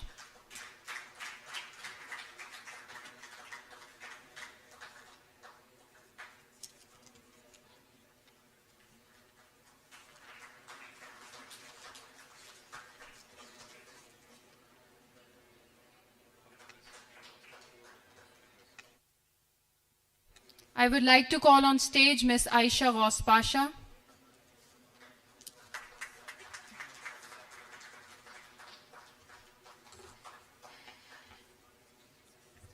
Bismillahirrahmanirrahim. Assalamu alaikum and a very good afternoon to all of you. This is very, first of all, thank you very much for inviting me, CPSD, and that also to speak on a topic which is so important and so relevant, and so we are living in it these days. Thank you. It's very important, and I'm grateful for this invitation. This is a very familiar environment for me, students, and I wasn't introduced like this, but let me introduce myself. All my life I have been a professor at a university. Started my career as an economist, professor at Karachi University, Applied Economics Research Center. was actually established a think tank by the name of Social Policy and Development Center in Karachi, and then one Institute of Public Policy in the Beacon House National University in Lahore. That's what I'm more comfortable doing. That's what I like being referred to, and that is my basic identity. That's my DNA. An academic, a policy analyst, and a researcher. What am I doing here? Well, when I was asked to come and help out with the government, I could at no stage say no. Why? Because if you think you can analyze policy, and then if someone asks you to come and contribute to that policy making, you have no right to turn around and say, no, I don't want to, this is not my job. Because then you lose your credibility. You have to do your bit when you're asked to. Now, talking about today's topic, food security, water security, my God, these are topics which we are living in. Pakistan is principally an agrarian economy. 1/5 of our GDP has a base is agriculture related. And yet we are at this point of time a food insecure country. So that doesn't say very much about us. This wasn't the case with us after the 90s. We very much became food secure, but unfortunately over the last few years we are again importing even wheat in this country. We used to be the cereal basket for the subcontinent for n number of years before independence and following that. And now we are at a stage where we have to import wheat, which is the major staple food for our people. And this is a country where malnutrition is affecting almost 40% of our kids. We see them stunted, we see wasting in the kids. And it's something that we all of us really need to be ashamed of. If our 40% of our kids are undernourished. And an analysis which we did at one stage, and I see the results of them, of some latest results also, this lack of nutrition, stunting and wasting in our children is actually also economically costing the country. And the estimates, whether you like it or not, whether you believe it or not, and whether you accept it or not, the reality is almost 3% of your GDP is foregone. Your income doesn't accrue to you. Why? Because you're not nourishing your kids well enough. You're not training them well enough. Your mothers, the expectant mothers, are not nourished enough for them to produce, healthy babies and so on and so forth. Again, for a country which takes pride in being an agrarian economy, where agriculture is the backbone, we have a lot to be thought. This is very worrisome for us. There is something that we really need to do major thinking about and correct. Now, when we are talking about all of this, we are also talking about climate change. And there have been, I've heard the panel, some very good comments, about the impact of the climate change and what potential effects it can have on us and so on and so forth. A country which emits less than 1% of greenhouse gases is the 8th largest, most affected country because of the adverse climate changes that are taking place. The manifestation of which we see in the floods that we are all in the middle of. We really need to do something about this. It's, as the UN Secretary General says, it's not a question of the world coming and helping us. It's basically a question of pure justice. We are paying for things which are not our wrongdoing. We are not responsible for climate emission and climate changes that are taking place because our contribution is very marginal. So even if we try our best to mitigate the emission, our contribution nonetheless will be very insignificant in the global environment. What we have gone through is the doings of the global community, and it's for them to stand up, and not only for Pakistan, but for countries like Pakistan who are being penalized for the wrongdoings and irresponsible behavior of the global community. They should be coming in and helping us out in adapting to these things, because whether we like it or not, whether we deny it or not, this is a reality for us. We got floods in 2010. We got floods in 2011. We got floods in 2014. We got floods in 2022 of a magnitude which has affected 33 million Pakistanis, which has destroyed 2 million houses, which has destroyed 6.5 million acres of cropped acres of land, cultivated land, which has just, killed. We have almost 0.8 million livestock in Pakistan. We have faced it like people around the globe have not in recent years. We need to learn from it, and we need to understand one thing very clearly, that this is not going away if we wish that it goes away. It is something that we will be living with, and it is time for us to realize it, and it's time for us to adopt technologies and undertake that adaptive measures which are just so indispensable for us now. We cannot go ahead and keep losing 1,600 valuable lives because of these events like this time. We cannot afford to have this kind of a destruction. And let me also quote you the results of some analysis that we did about the economic impact of the flood. These are not numbers of the hat. As a professional economist, what we've done is that we've traced through the impact of the destruction to the standing crops and so on and so forth, through its backward and forward linkages to the manufacturing sector, to the services sector, and so on and so forth. And we have seen how much of a loss to the economy these floods, which 2022 we have experienced them, has cost to us. The costs are in the range of very close to $30 billion. This is the income that has been foregone. This is the capital stock that has been depleted, which has to be replaced. This is what it is costing to the country. And it's not just the economy loss, the income foregone.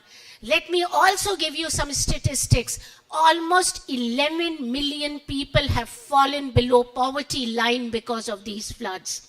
They were not poor before, now they become poor. We have at this point of time almost 2 million people unemployed because of the destruction that has taken place. So for us, this is a real big catastrophe, not only economic, but a human catastrophe. Look at the level of malnutrition that will take place. Look at the level of human suffering that takes place. And one other statistic for you, if that wasn't, it didn't shake you enough. At this point of time, almost 600,000 expecting mothers are there, outside, about to deliver, and they have no proper medical care and attention. And 74,000 of them are expected mothers in the month of September. So look at the kind of a national human catastrophe Pakistan has gone through. We have to stand up as a nation. Now, government has to do it. Clearly, it is the state's responsibility. But given the magnitude of the disaster, I think This is every Pakistani's problem. This is close to all our hearts. The whole nation has to stand up, and I'm very proud that we have. We see NGOs there in the field. We see a lot of development partners coming in and helping us out in rescue and relief activities. We have multilateral agencies helping us out, bilateral agencies coming in helping us out, NGOs coming in, international NGOs coming in helping us out, the civilians, military, everyone is standing there. We understand this is a state where we all need to stand up and help each other, because the size of the problem is so major that it's just not the responsibility of just the federal government, or for that matter even the provincial governments, because the provinces are being really put under pressure in all of this. It's our responsibility to stand up and take care of all of this. Now, what needs to be done? We are at this point of time as a finance minister, I can't help but, a Minister of State of Finance, I can't help but tell you a little bit about the macroeconomy also. I guess this is one of the things that everyone expects. We have talked about the fiscal state of the government also. We're under stress. We are at this point of time in an IMF fund. They have, everyone knows, I'm sure, whether you know the details or not, but you are familiar with the fact that IMF conditionalities are very strict, and we in Pakistan at this point of time cannot afford to be out of an IMF program. This is an unfortunate reality, but this is also a reality.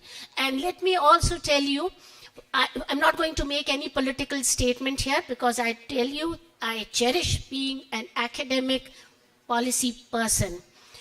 Playing politics is not my domain, and I don't like doing it.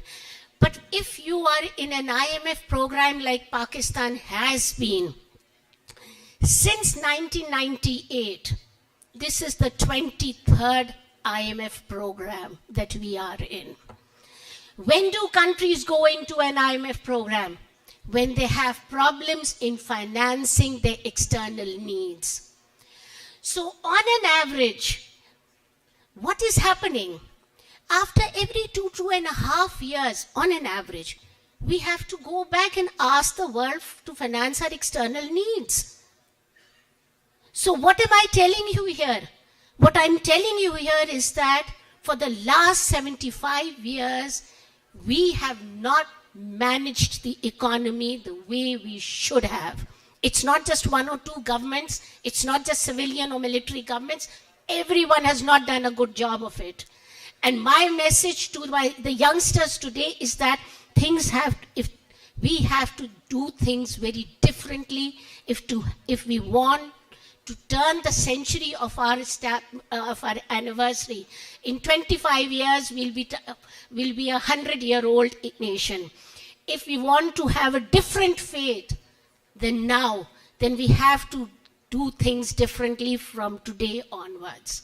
As a nation, we have to stand up and say to ourselves, we will start living within our means. Our exports have to be high enough to finance our imports. If they're not, we have to cut back on our imports. Enough of this luxury living that we can't live without blue cheese in Al Fateh stores. Enough of these things that chandeliers are very important for us. If you can't earn it, don't spend it. So we as nations, similarly like water, we think water is a right. We're a water scarce country. How many of us pay for the water that we are consuming? When we go and we ask people to pay for water, they say this is our natural right. We don't want to pay enough for water. And this is a fact as someone who's studied public finances all my life. We are at this point of time only recovering 12 to 14% of the cost of providing water. Is this the way a water scarce country should be behaving? That we want to wash our cars with water every morning and not pay for it. So I'm sorry I'm being a little harsh, but I'm talking to the youngsters, and I'm going to tell you, and the message I'm trying to give to you is that if Pakistan has to stand up as a self-respecting, self-reliant countries, we have to live a little differently than we have been over the last 75 years. Structural changes have to take place. It's not about you and me. It has to be about all of us together, deciding that things have to be done differently, deciding as to what all needs to change. Seminars like this where everyone participates, when we come up with good strategies, we then just implement it together. Cooperate with us. Let's join hands. Let's not play games with each other, because this country frankly cannot afford to play games anymore. We have had enough of problems, and this living day to day, year by year, is not what a nuclear state really should be doing. We should be a self-reliant nation. Can we do it? Let me tell you, I think that Pakistan is a very well-endowed country. We have youth, brilliant youth. As a professor, I can say that with a lot of confidence. I've got a PhD, and when I was doing PhD from abroad, I was not the worst student around. In fact, I was one of the better ones. And when I see out my own students in the universities, I'm proud of them. We have the brains, we have the caliber, we have the capacities. We have very fertile land. Sona ugati hai hamari zameen.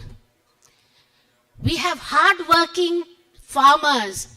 We have hard-working people. We have natural resources. We have minerals.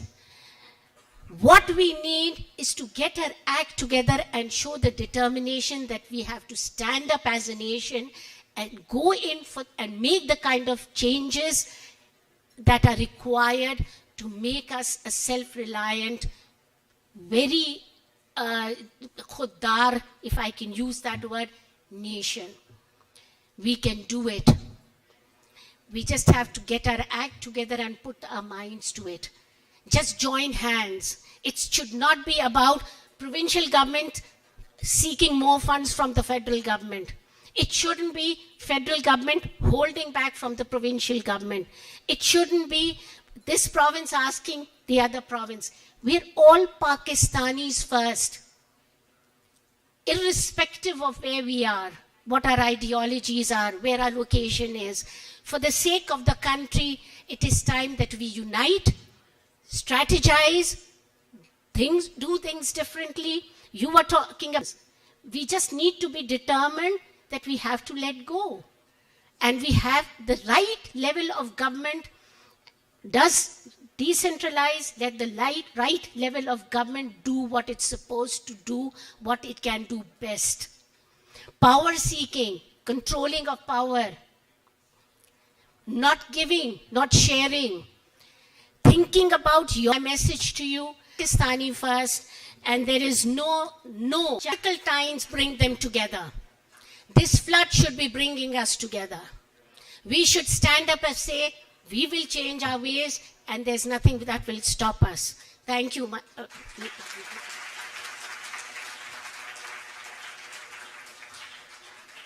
Thank you so much for coming today. I hope